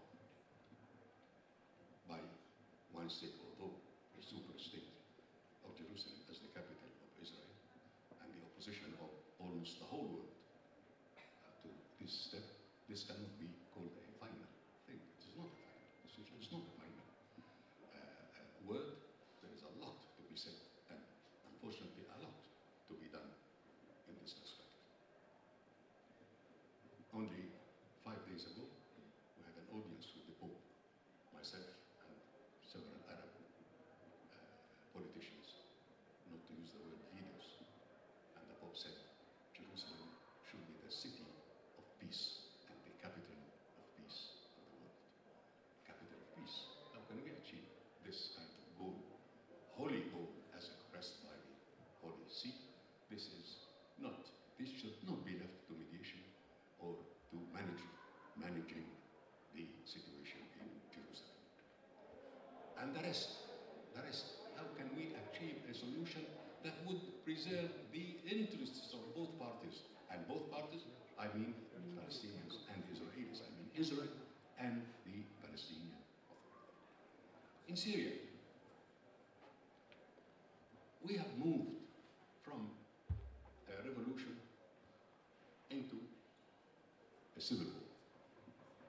And civil war involving big powers, superpowers, regional powers. Alone, they cannot achieve peace. Because each one of them, and there are the 4 powers, 2 world powers, that is America and Russia, 2 regional powers, that is Iran and Turkey. But the milieu is Arab. The society is Arab. The atmosphere is Arab. And I don't think the Arab world, especially after what you call the Arab Spring, is ready to accept just what it will be told. This is something of the past. And the events of 2011 on has created a different public opinion, a different Arab world, and I believe strongly that the Arab world will have its word when it comes to the final drawing of the new Middle Eastern map. Great. Mr. Musa, if we can, and maybe we can close this part of the contribution and then we have a second round. I negotiated with you that I will have 10 minutes. You have 8 now. All right. Anyway, I made the first point I wanted to make, that mediation is not the right. Thank you very much.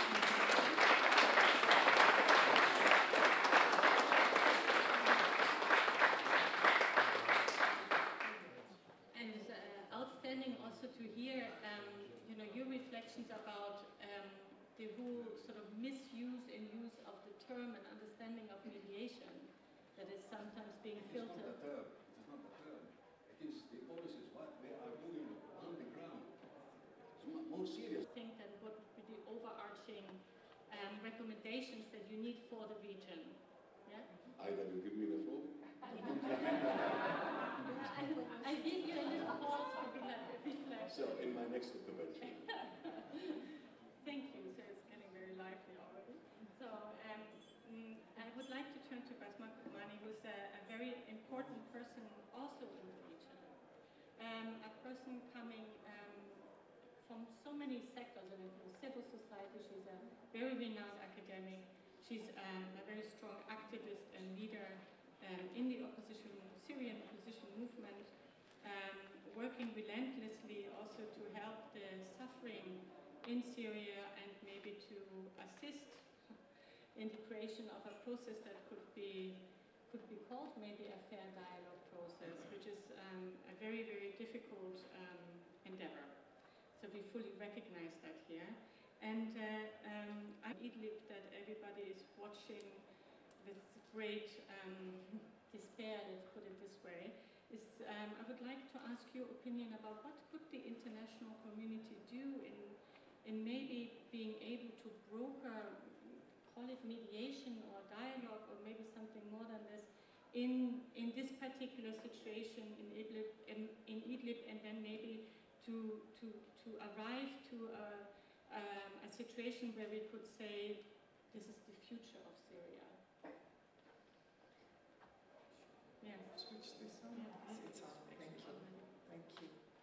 Thank you very much. I think this is an opportunity, and Helge Schmidt and Alan Musa have set the scene in a very sound way, I would say, to allow us to have a fundamental discussion about what exactly we are seeking to achieve in Syria. I am part of a democratic opposition. I am part of a negotiating team that goes to Geneva. I have been going to Geneva for the last 2 years for a negotiation, a political solution with a partner who is supposed to be the Syrian regime. We have not had one session until now of negotiations with the regime. There is a total rejection of recognizing that there is a legitimate political opposition out there that deserves to be engaged, and in order to reach a political settlement. So, looking at a political solution, we have tried over the last 2 years, and we have had no partner so far. In the meantime, what you see on the ground has been military solutions, one after the other.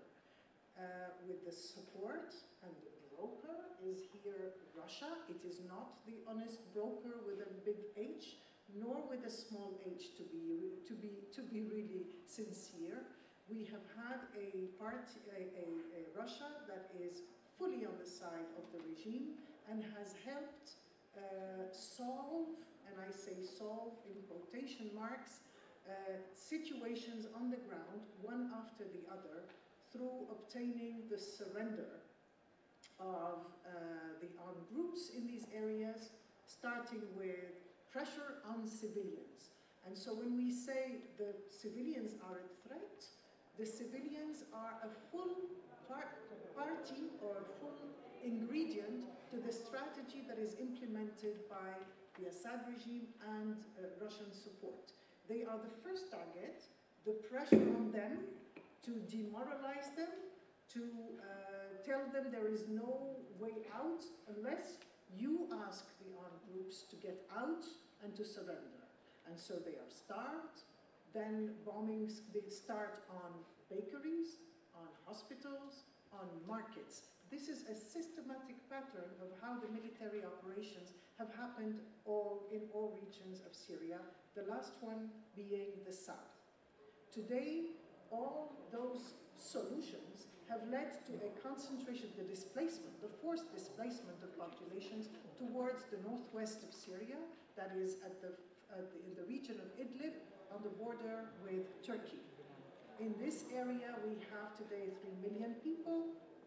Half of them are displaced people and are waiting to see what will happen to them. Some of them are already fleeing if they have options elsewhere. Now, I think what we have failed to see across the board over the last 7 years is any political arrangement that addresses the concerns of people. And so surrender, go back to your areas, come back under the control of Assad, no guarantees about your security, no guarantee about your future, or preferably don't come back as the Syrian regime would like to see. Don't come back is better, because you were not fully loyal to this regime. You dared oppose it, so stay outside. This is the pattern that we fear Assad is helped to implement. And when we see what the European Union is suggesting, what the United Nations is suggesting, well, the lack of attention to that and the full use of force, or the full reliance on the use of force, is something that really tells us that the future may be very, very grim, not only for Syria. I think Ahmed Musa connected what happened, the awakening of 2011, of civil society that does not want to live under the foot of dictators anymore, and the unjust treatment today of Syrians. So Idlib today has no military solution. Now, morally, we can say that. Human rights, yes. Civilian concerns, yes. But there's also a big dimension to Idlib. The solution for jihadis, terrorists, extremists sitting in northern Syria is not possible through air bombings. It is only possible if the civilian population is mobilized, and it has. And I'm turning almost away from the region to the region of Central Asia, close, yeah. But in a part, in a way, part of it as well, because Kazakhstan is hosting the Astana process. Maybe, Mr. Petrovsky, you can tell me in what way, what principles and what guidelines do you actually follow in hosting this process, which is so crucial for the Syrian situation today? Well, thank you very much. It's a great honor to be on such a distinguished panel with people who know about mediation much more than I do, so I try to be contributing to the best of my abilities. You know, the very reason why Astana has agreed to host the Astana talks between Russia and Turkey and Iran, with the participation of Mr. de Mistura, as well as the Syrian government and Syrian armed opposition, was to help contribute to reduce the violence and to end the bloodshed. We are under no illusions that the Astana process can only be part of the efforts, and it is absolutely critical for the UN talks in Geneva to take care and to host for these talks, for now 10 rounds of talks, which, if you think of the situation almost 2 years ago, is a very different one. There is indeed a reduced level of violence. It is a big question about how this was achieved, whether through submissions, through surrender of the armed opposition groups, or, as other people would say, through their accession to the agreements on demilitarization and creation of these 4 demilitarized zones. What I'd like to say is that, going back to the subject of mediation, the very reason why Astana is able to host those talks was because at some point over 2016, President of Kazakhstan, Nursultan Nazarbayev, has played a key role in helping Russia and Turkey overcome the divides which sought to destabilize the relations between these two powers after Turkey downed Russian warplane over the Syrian border. So it was after months of secret negotiations, mediation by President Nazarbayev between President Putin and Erdogan that this came about. And we always remember that Russia supports one side of the conflict, Turkey supports the other side of the conflict. So my point is that we were able to contribute to the start of these talks through the efforts of mediation efforts of our president, and he was successful only because he enjoys respect with both Mr. Putin and Mr. Erdogan. So my first point is that for mediation efforts to succeed, they have to, of course, follow all the key principles outlined in the UN guidance on effective mediation, such as the commitment of the parties or coherence, but also it has to be done by an authoritative state or player, in which case this was president. Secondly, I think we have, as a middle power, shall we say, which wasn't burdened by past conflicts with any other country, which pursues a peaceful policy, we enjoy certain respect, a certain credit of trust from the international community, and we are not shy to use that. So I think middle powers, middle countries, perhaps are among the most interested in having all the conflicts in the world resolved through mediation, but they have the potential to be the most effective, again, because they're not burdened by past involvement in conflicts. They are enjoying the trust of the international community through their respect, through their moderate and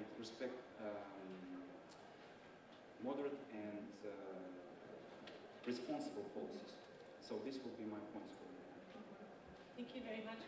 So very instructive to hear about what the role of a host is really. Is it really about just giving a nice place? And I assume it's very nice. Or is it also by giving it some sort of a safe space, a format? And it's very encouraging to hear that there is actually sort of Kazakhstan and mediation. Katerina Christoph.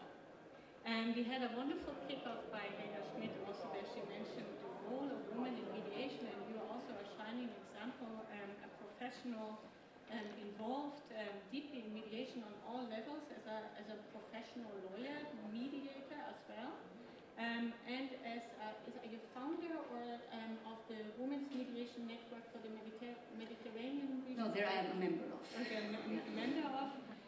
But also with, as a former minister as well.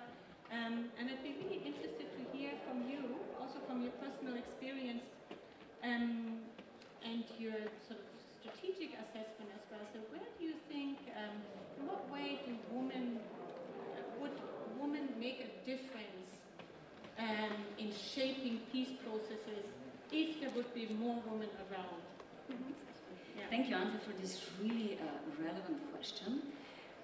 It was interesting to hear the opening remarks yesterday of the politicians, but they were all referring to how the world is rapidly changing and how nothing around us is as it was 10 years ago. But as we heard Mr. Musa before, conflict resolution is even becoming less of a mediation than it used to be.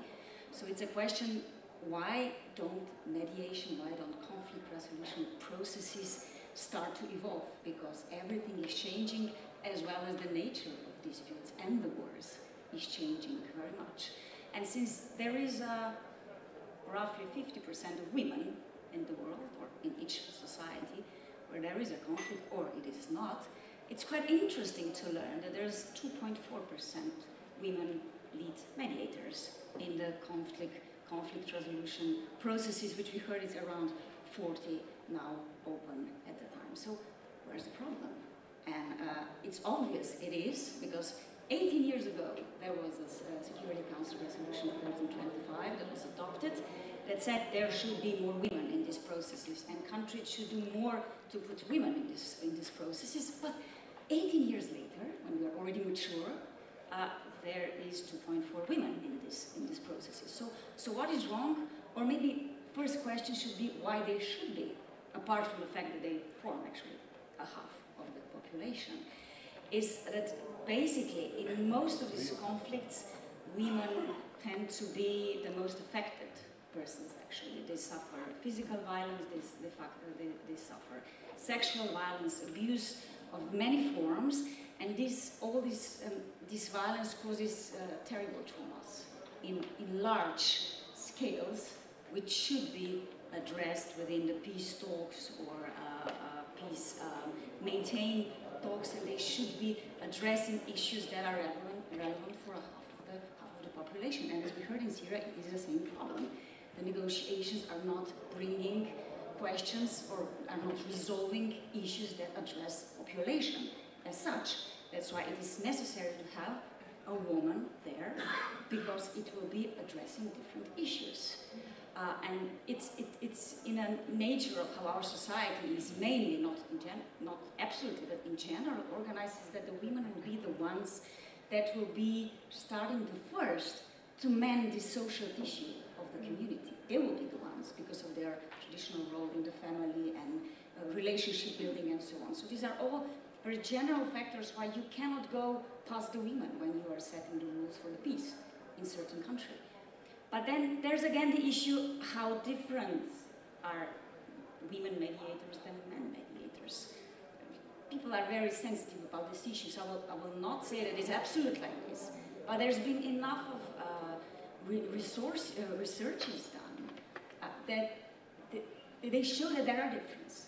That apart from the fact that women do bring different issues on the table, so they speak about gender issues, they speak about different division of powers, they speak about social issues, empathy, preventive role of mediation, which I hope we will address later on. But by bringing these issues on the table, they also do it differently. They present it differently. It has been shown in many researches with respect to communication that women tend to be, not in absolute of course, but in general, they tend to be better listeners. They are able to show empathy. They're able to share emotional reflex on the dispute. And basically when men are very absolute in their, well, this is absolutely not acceptable for me, or we will do it like this, women tend to say, well, we should consider other options, maybe, because they are more bringing up or building up the relationship, which in such conflict states is very important, because it's not just finding the solutions, it's also bringing an understanding and ability to communicate back to the society. And there's many other things that women tend to do differently, not in absolute, but in general for sure, which should be used as a different way of mediation. It's not good that mediation has become conflict management. You know, and when I was reading some articles before this conference, it was interesting because they defined what actually is peace making or peace resolution processes. And they said it's actually political and diplomatic procedure. It is, but it's not just that. You know, there are certain skills that mediators have to have, certain knowledge, certain abilities, and some of them are, you know, talented for that, and some of them are not. And these are all the issues that should be considered before making the team of mediators in such conflicts. Great, and you're very good also in reading my body language. So, very good. Interesting to hear that, you know, in that first round here, that you also make that important point that maybe if we had more women involved, not only as an accessory, but as an integral part of peace processes, and maybe also the concerns of women, we would have less conflict management systems, but more transformative processes. So it's something that we need to endeavor a little bit to work on further. And we can address this also in the questions later on. Now, Samuel, I'm going to shift over to you. I'm not so sure how I can make that transition, except for that you come from the same region, same country, and you are you're shifting to your home region now, the Balkans, Slovenia. Mediation here in this region is not a foreign word for you, certainly not. You've been involved in a number of processes, in a number of, let's put it, mediations as well, in dialogues, some successful, maybe some less successful. I'd be really interested to hear, and it's a very similar question that I wanted to ask Amri Musa, which we hopefully will still, is about, you know, what would be you careful? could be addressed? You know, what kind of a framework do we need today in the Balkans? Well, thank you very much. First, thank you very much for having me on the panel. Very happy to be back in Bled after some years. Before I come to Balkans, I just want to address something that Amr Musa was saying. One proverb came to my mind. He was talking about mediation and conflict management and how solutions cannot be enforced. And I think it's very good to remember that, because the proverb says, a man convinced against his will is against you still. And I think this is so valid. But coming back to, it's very simple, but when you think about it, that's a solution to the crisis. To the Balkans, first, very general statement. It's been almost 30 years since the dissolution of Yugoslavia. And we still have kind of a frozen peace in the Balkans. I think 27 years since the beginning. And we still don't have a permanent peace. We still don't have irreversibility. We cannot say that it's irreversible. In the past years, we've been reminded several times that things can go wrong.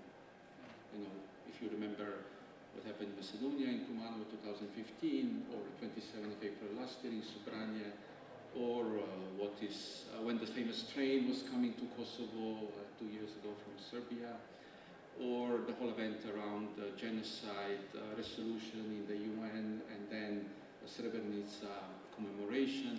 So all the time you have these tensions popping up, and that's I think that's the situation.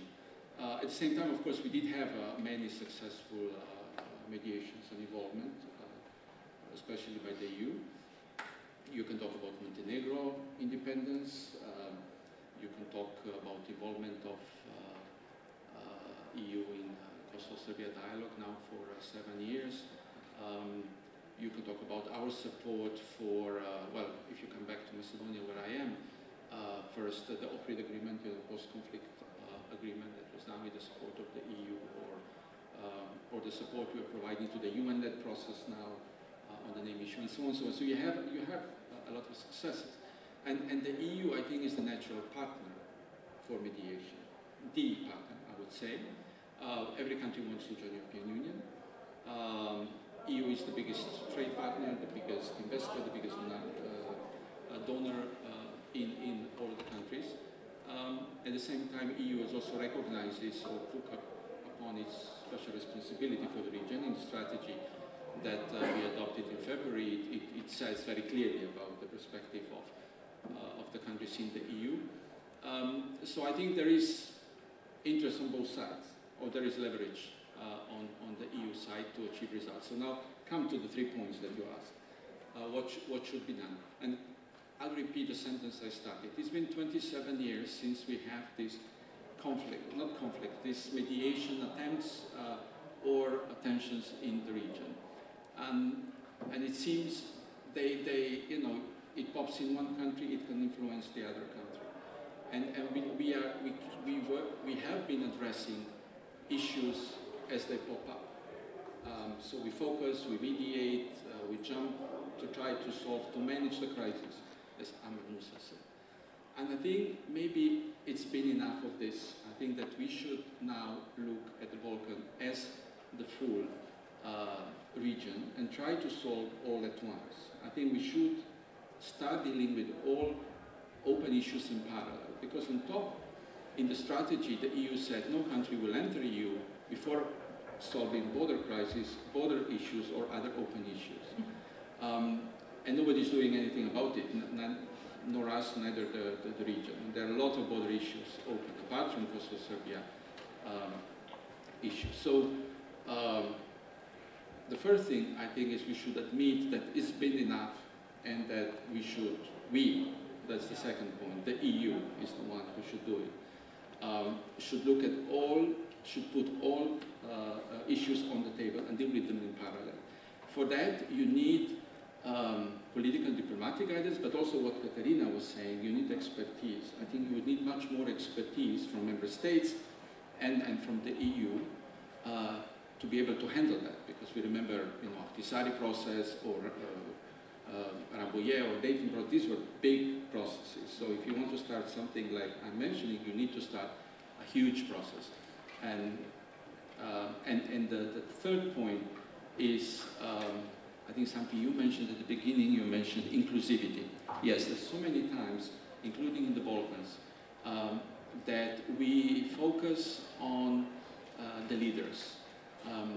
We more and more like the strong man. I think it was said yesterday, Cifarini said something like that, because they can deliver. And we do the same. We like strong men because they can deliver. But can they deliver then at home? And I think we should involve much more other important people, important others, as they're called, or work, also we as the EU work more with important others that exist in every country with regard to every situation. So these are my 3 points.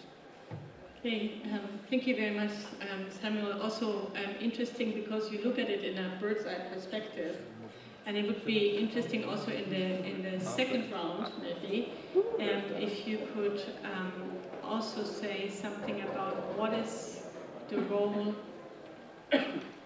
of the countries within the Balkans to respond to this need that you have just mentioned, to these 3 points in your framework. So it's, is that okay? Can you hold that? Thank you. Now I'm turning to, in this round's last contribution, David Gorman from the H Center for Humanitarian Dialogue. And it's interesting because you're not an odd one out, huh? But sometimes somehow he is, or his organization is, or non-governmental organizations are, because this center in particular, for example, has 200 employees working on mediation and conflict resolution, with budgets that are probably putting some people in jealousy, maybe of some foreign ministries. And in many ways, you're running a parallel track. That's what we sometimes call track 2 diplomacy, maybe track 3 diplomacy. Now, David, when what you hear here in this sort of rich discussion, what as an actor, as an NGO actor, what comments would you make in, you know, how your organization would fit in all of this? Thank you. Thank you very much to the organizers for this session and this panel. And it's really, I think, looking at the lineup here and all the different comments, I'm fortunate on one hand to come at the end so I can feed off what everyone else has said. Unfortunately, coming at the end because everybody made such great comments here. So I'll try to build off that, but it's really been one of the more interesting panels and selection of people that I've been a party to. I want to pick up on the concept note and maybe where NGOs or non-state actors come in when it comes to the field of conflict and mediation. I think right now, if we look at the landscape out there of the world today, we see, on the one hand, we see many geopolitical tensions that are returning back to the fold between great power states. We see a proliferation of armed groups that have a power and a capacity that we haven't seen before. The global reach, the regional reach, the access to weapons, the access to tools, cyber, social media, and what have you. And we see that our existing norms and institutions that guided us in the post-World War II era are being challenged like they have never had since World War II. And on the other hand, what we see is that many of these new threats to global peace or regional peace, whether they be these non-state armed groups that are on proscribed lists or criminal, or the proliferation of weapons, or the support that many of these armed groups get from regional players. And we see that the mechanisms that they're using, we see, frankly, that many of the tools, militarily and diplomatic, that have been at our disposal, that have fought the previous wars in the last 6 or so odd years, may not be so equipped to, in fact, deal with these current and new challenges that we all face. Into this, I'd like to think that non-state actors, of which there's, you could almost say there's a glut of them, which I think is probably a good thing, better than a dearth of them, find themselves present here. When I started working in the field of mediation with non-state actors, which was back in 1993, there was just a handful. In fact, when I joined a group called Search for Common Ground out of DC, I actually, frankly, did not even know that non-state actors could get involved in what I would have considered to be the realm of traditional diplomats. Since that time to today, there's many, many NGOs, non-state actors, private diplomats, usually former officials, that are engaged. And they range in sizes from the one I work with, the Center for Humanitarian Dialogue, which, as Angie said, has 200 people and a budget of 40 million, to smaller individuals, academics or former officials, to groups in the north, to groups in the south, a whole range of actors now out there. We're not always the most professional. We often do cross wires, we often do compete. We're not official, we don't have mandates necessarily, so there's a lot of question marks, certainly. But at the same time, I'd like to think that looking at today's challenges, that we do perhaps inject a bit of creativity, because we tend to be more open and flexible and less diplomatic. I'd like to think we can be a little bit more inclusive than maybe state actors in who we engage with, whether it's bringing women to the table or bringing groups that are prescribed or are simply not part of an official peace process because of various political reasons. And I think we tend to be a little bit more nimble. We're not often encumbered by bureaucracies that state or multilateral institutions are. So I'd like to think that it's not all doom and gloom when we look at the challenges out there. There are a number of creative mechanisms and institutions and initiatives that are underway that work very closely with state bodies that may not get the attention, but I would like to think are out there and are starting to, I hope, more creatively address some of the challenges that we're facing now and in the future. Okay, thank you, David. Thanks very much for this contribution. And so we close our first round here on these topics. I want to start to open it up now. We have actually one key respondent first, Peter Sendeby, been asked to feedback on some of these discussions. And then I'll open it up and I'll collect one round of questions. And then we have one round of responses, and I take the liberty to distribute some of the questions. So we can end in time at 12:30. Peter. Is there a mic, or should I speak? No, a mic is coming, I think. Good question. That was already a good question.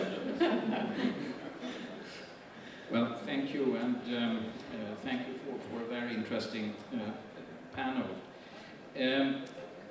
The title is Multipolarity and Mediation. I think a more appropriate way of formulating it, but you lose the alliteration in that case, is to talk about the changing nature of conflict and mediation. There are several aspects of multipolarity. We have the dispersal of power on the one hand, that David talked about also through social media and so on, which has resulted in the proliferation of non-state actors.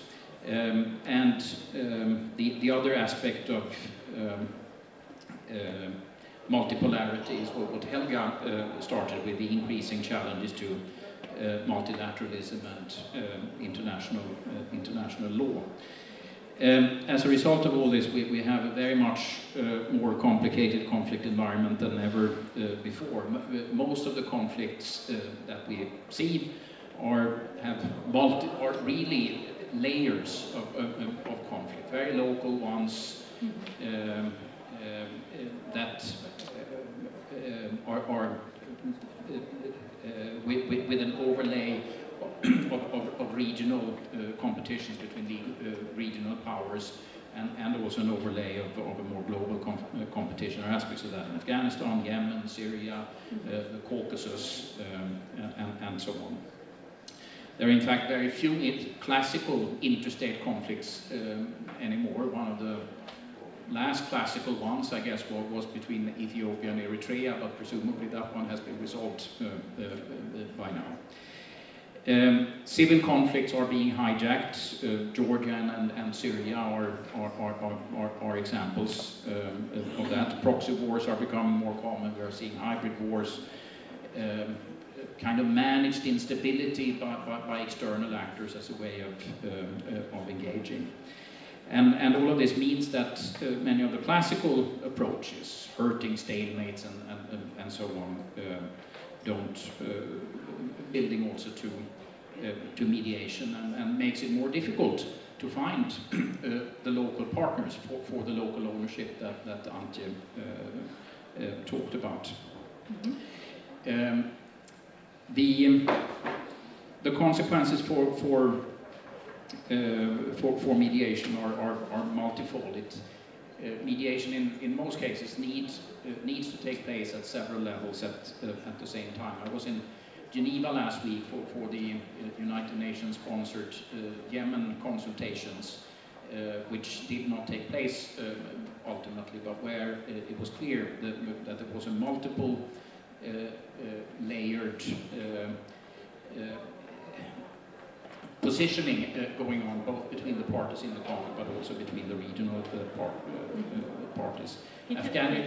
Afghanistan is an example of a conflict where it's been difficult to find the real partners in a negotiation. We still don't have any real peace process after all these years. We have. So the question would be. The question would be. I will jump across. I will skip a few of characterizations of conflicts, but just come back to the Caucasus and the Balkans, where, in fact, in a relative sense, although the conflicts have been to a large extent frozen, we still have a relative degree of success since we have been able to expand the context, and that has been done through the European Union, although that is also becoming more difficult as the European Union is identified by some actors, increasingly by Russia, some of these places. Okay. I'm still waiting for the question. Is there a question now coming up? Because I think we're ending. I would like to give the opportunity also to the audience. The question would be a very large, very general one. How do we need new approaches to mediation between the very sensible principles in the mediation directive that Antje started with? These are good intentions.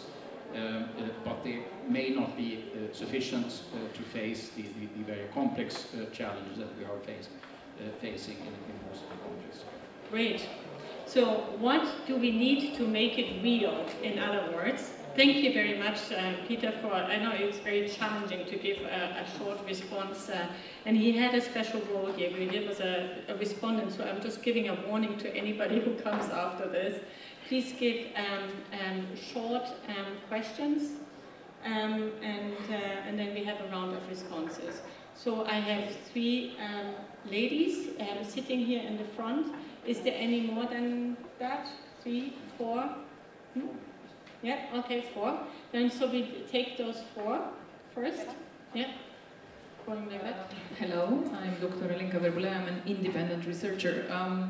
First, congratulations to the panel. It was very interesting. I'm specifically happy that many speakers mentioned the importance of the positive peace or sustainable peace, meaning that just stopping the armed conflict is not sufficient, that it needs to be built further. The question for our guests from EU, what is the EU position on the Sahel crisis, please?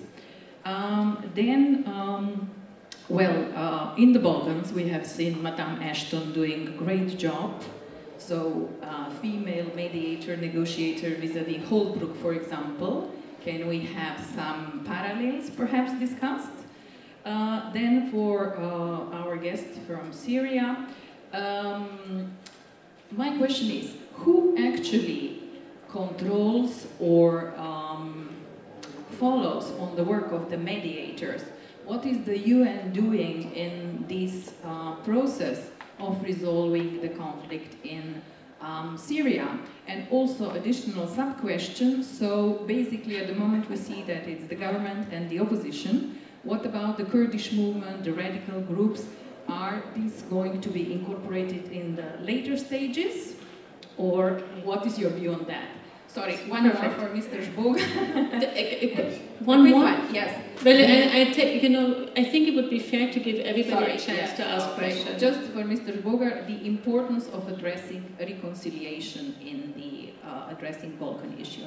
Okay, I'm glad I let you that space because it's a really one that he might want to answer. Good, so let's reflect on these questions. We just take for a moment and then, you continue to ask questions. It's just that everybody to give us a chance to think about it. Go ahead. So if we're collecting the questions, 3 short questions. My name is Edith Batterfly, I'm the ambassador of Hungary in Slovenia. You mentioned, I think one time, prevention, which is a stage before mediation. Why don't we deal so much with the prevention? Does the international community not have enough research on the substance, on the reasons why different conflicts are occurring? This is the first question. The second, about women in this field of mediation. It has been said that the basics for this is recognition. Do we not have enough recognition for women in this area? And the third question is concerning digitalization. We have many tools, exactly. And per week we can trigger via Twitter conflict. Do we have any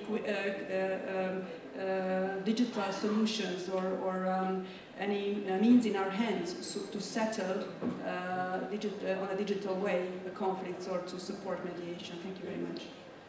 And thank you for your conciseness very much. Good. Third question, very short. My name is Clara Tini. I was the former G20 youth delegate at the G20 Germany. My question is relating what you said about the role of women in mediation. And I think the leaders of the G20, they're mostly male. So decision makers worldwide are male. Maybe is a quota system in leadership position, for example, boardrooms, a solution so that women could also influence conflict areas positively? And this question is addressed to the Secretary General. Thank you. Could you say that question one more time in one sentence? So, yes. So basically, what would be the solution to you in order to bring more women in leadership position as well in mediation? Okay. It's a quota maybe a solution or not?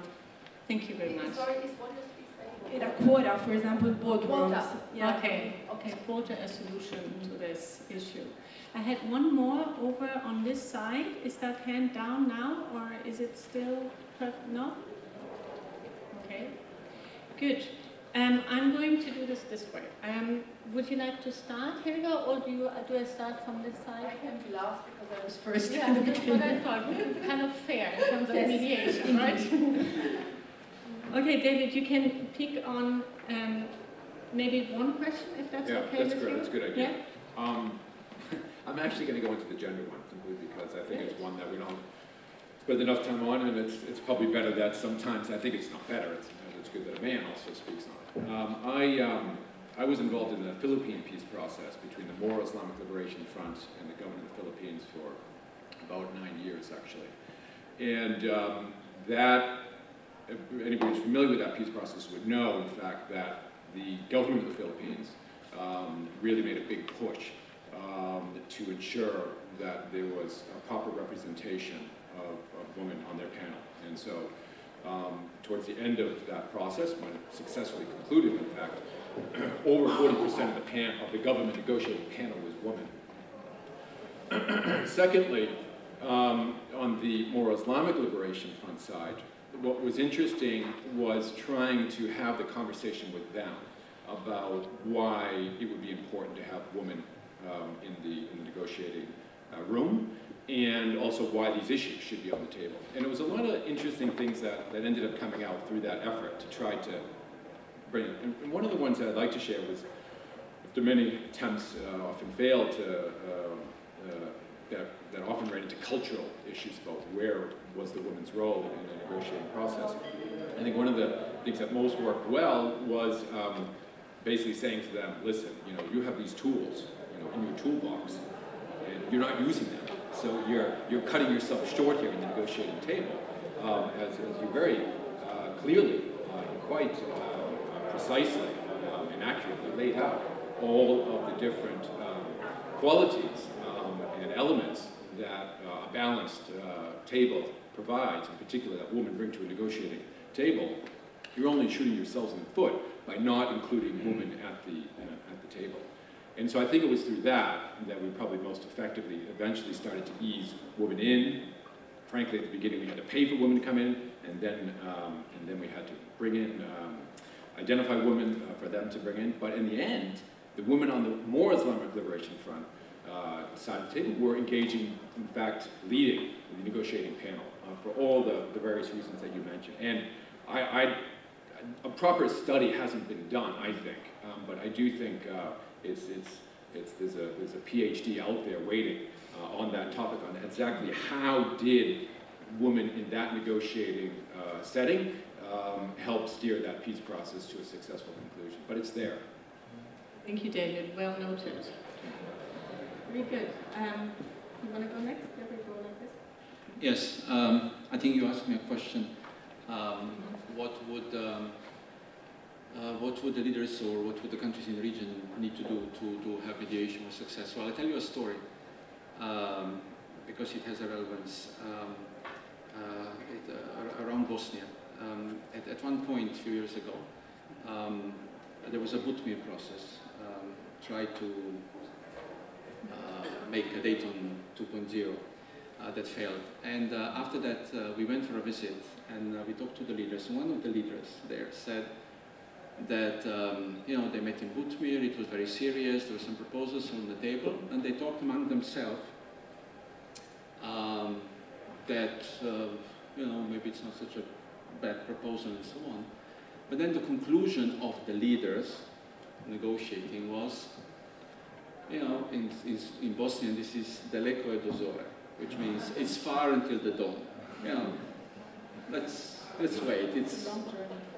It's far until the dawn. And the next day, mediators had to leave. They had to go for a weekend and so on, and they said they would come back in 2 weeks. And I think this example speaks about two things. First, about that mediators make mistakes as well, because the atmosphere was there. You would need just to drag a little bit more. But more importantly, that the leaders themselves didn't see that actually these negotiations are working for them. They thought that actually it's not such a bad proposal, but at the same time they didn't take it up. So many times they see this mediation as something they have to do because EU or somebody is asking them to do, so that they show that they're nice, they show that they're cooperative, but sincerely they don't believe that that's really happening. Because, why? Because they have political calculations. It's only, I would only say that the Prime Minister Zaev was the one who really went now into this deal without this political calculation. But usually, leaders think about elections more than something that will give a result, or maybe not. So my point here is, what is needed is, again, that you don't work only with the leaders. You need to create the atmosphere in the country that will pressure the leaders that this is something they need to do. So you need to work with these important others that exist, from civil society to business community, who would build the pressure for the deals then to happen, or the deals to be implemented. And the same is peace and reconciliation, I think was asked. Yes, definitely it's a precondition. You cannot have, for instance, why is Kosovo-Serbia going so difficult? Because also there is nobody's, well, there are people working on peace and reconciliation. I mean, there are NGOs, CIG and so on who are working, but there is not really big push on reconciliation within Kosovo, among people, among people, and you need to do that so for society then to accept the deal that will be achieved.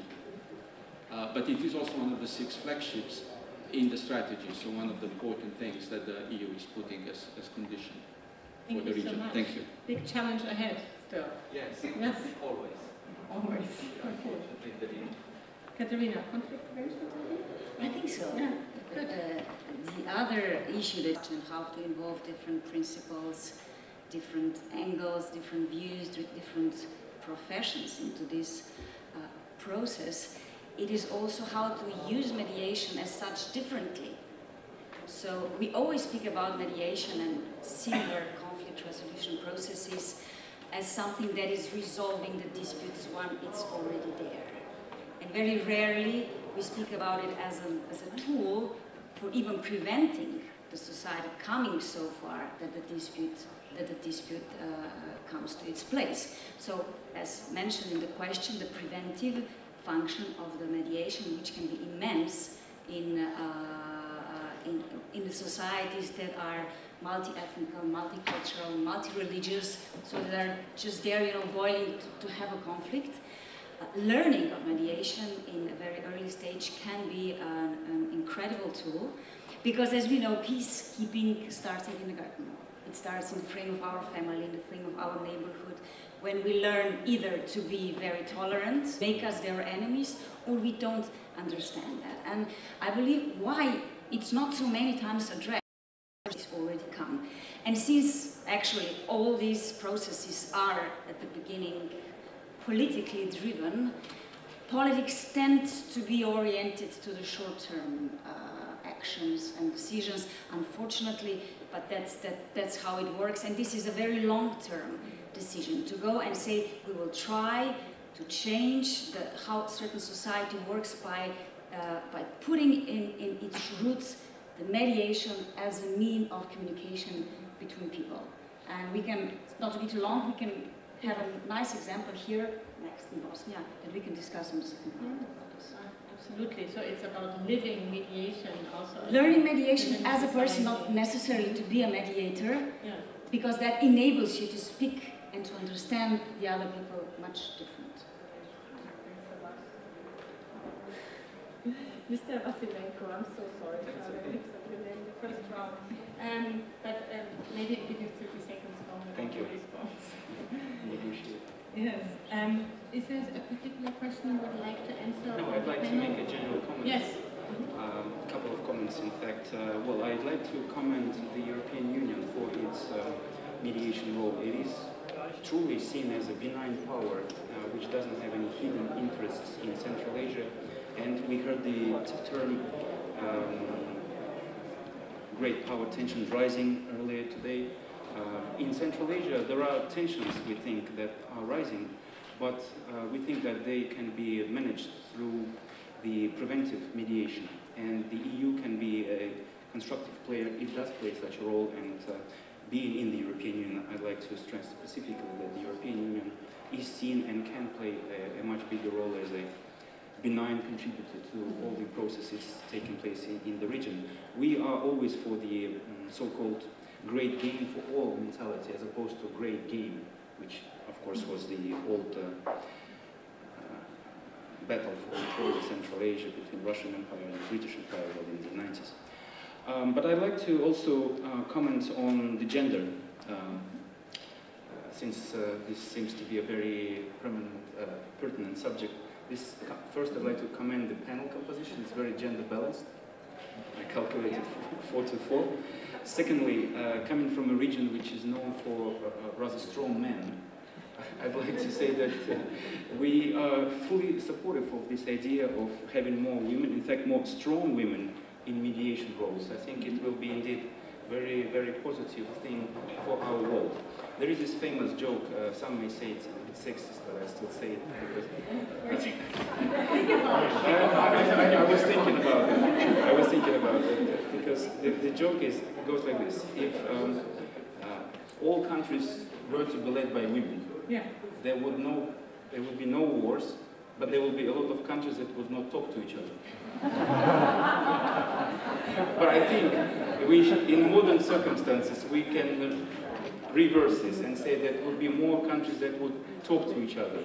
They would talk more, but they would talk to each other and come to solutions. So we support women empowerment in mediation. Thank you. You'll be remembered on that one. Thank you very much. Would you like to pick up on something particular? Yeah? If you give me 2, yes, my extra minute maybe, just to say 3 things, and as briefly as I can. One is the role of women.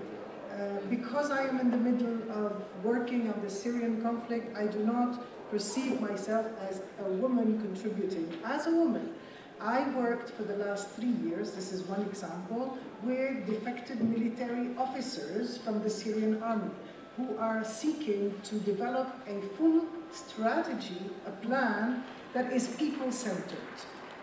So this is not just women, it's also civil society, and it's also people who care for their communities. On Idlib, in particular, for the last 3 years, we have developed together a plan that is centered on people's power to fight extremism and to then have a military residual dimension to the plan. This plan has not been picked up by the countries who can make it happen. And that is our biggest failure or our biggest disappointment. That's one point I wanted to make.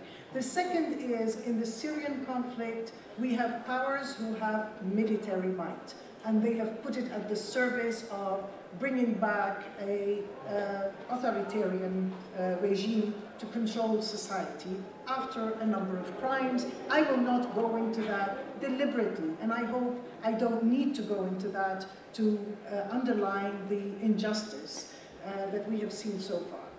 The European Union has called for an end to impunity and justice for Syria. This is long-term. Shorter term, the European Union has not wasted its money on military expenditures, but it has today the power to make plans for Syria fail or succeed. It can tell Russia, your idea for Syria can fail or succeed if we put our money behind a plan for a settlement in Syria. The players who have supported the regime, who have intervened militarily, are broke. Russia is broke. Iran is broke. And so these countries need, absolutely vital for them, to have EU support, financial. And that financial support can come with a number of conditions and a vision for what Syria can be in the future. My third and last point, quickly, is about the Kurds. Your question is perfectly legitimate. It is at the middle of our efforts as well. We believe, some of us believe, not all of us, but some of us believe, those who really feel we need a democratic arrangement in Syria, that we need to accommodate Kurdish aspirations today, to give them guarantees today, the guarantees that will be enshrined in a constitutional document, so that they come on the side of a democratic Syria. They look to the other side. Who is going to give them more? Is it Assad? Is it the democratic opposition? Is it any opposition? Well, I think it's the role of the democratic opposition to tell them, and they are hearing us, that there is an arrangement that we can reach together to oppose dictatorship, basically, for the future.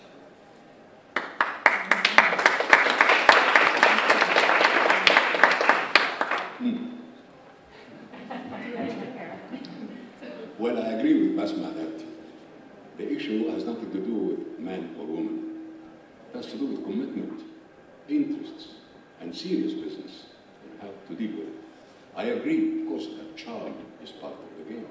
When the mediator, a man or a woman, is charming, knows when to speak and what to say and how to, where to start. This is important, very essential. So it's charm. It is also honesty. As we have been saying, it is the honest broker. You cannot say broker. It has to be two words, honest broker. So honest broker can help. But just a broker, it won't work. Especially if it is the opposite of honest sometimes. Then comes, there must be a point of reference. You cannot be the mediator and the arbiter and the one who decides, and that's it. The Security Council or the United Nations will have to be the point of reference. Every 6 months or 3 months or whatever period, the mediators have to come back to that body and say, we have done A, B, C, we have achieved this and that, we succeeded, we didn't succeed, we need more time. Some kind of council will have to work as the council to resort to be the depositor of where they can put a regular report, every several months. This is what we have achieved. This is what we are waiting to achieve, etc. So, mediation without a reference, without a body, an international body to receive reports and assess the situation will not work. That's why I agree with the gentleman in the first row, who was the first one who asked the question. And he suggested, very rightly, that a new approach for mediation will have to be considered. We are all for mediation. But mediation, the way we have seen it in the Middle East, will lead us nowhere. In fact, it did a lot of harm to all the questions without exception in the region. And even in Europe, there is some, in Balkan, in many places, there is serious complaint about the way mediation has been conducted in the last several decades. So, but a new approach is really needed with the charm, the honesty, and the capability, in addition to a point of reference. Thank you.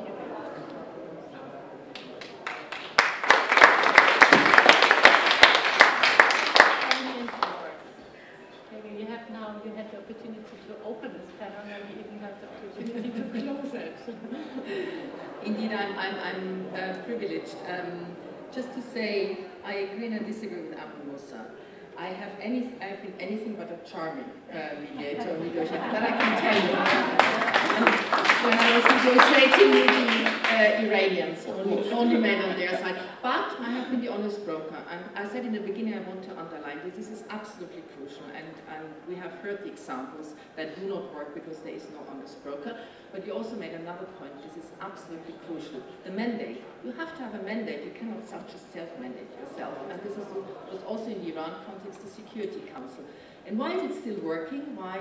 Because we have reports every 3 months from the IAEA in Vienna that tells us that actually the agreement is being implemented. I would like to thank Roman for the nice comments about the EU's role, indeed, as a benign neutral power. We are definitely ready to step up our role, but then again, I mean, we also need a mandate, and in cases where we did not have a mandate because the focus was on the military side, like Basma was explaining, it has not worked. Just very quickly, some of the questions that were raised in the Sahel, because there was a question in the Sahel. This is actually an area where the EU is very much engaged. We deploy all the instruments we have. This is traditional support, humanitarian support, development cooperation. We are actively involved in the peace process in Mali, for example.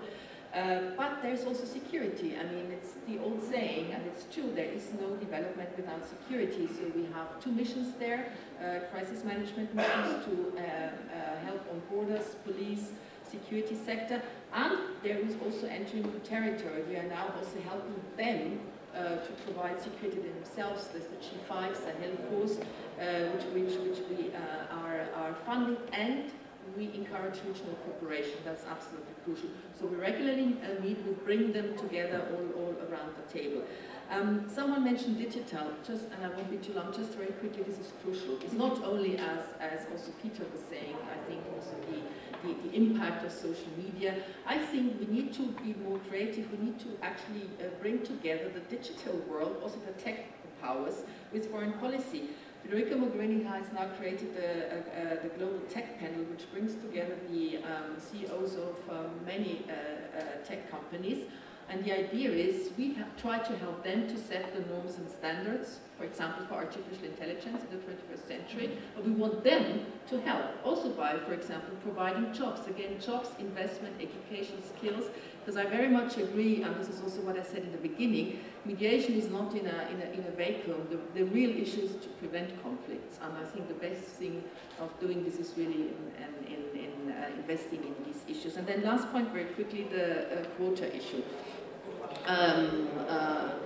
When I was your age, I did not believe in quota. Now I believe in quota. There are different ways of doing that, actually. I mean, as we have seen, for example, in Tunisia, it was absolutely important there was a quota, because, I mean, the representation of women in parliaments in many countries is still very, very low. So quota help.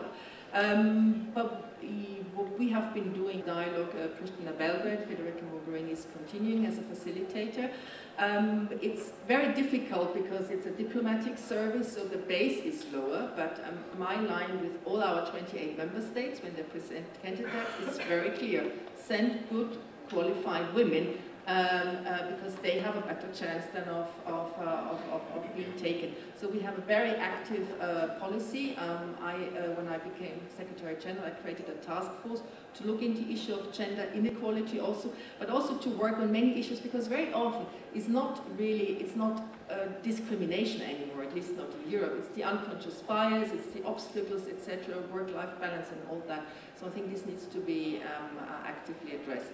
But again, it's not about charm, it's about empowering women and making sure enough women are there. Don't leave it only to them. I don't know whether we should, the last words should be mediators must not necessarily be charming in order to be effective.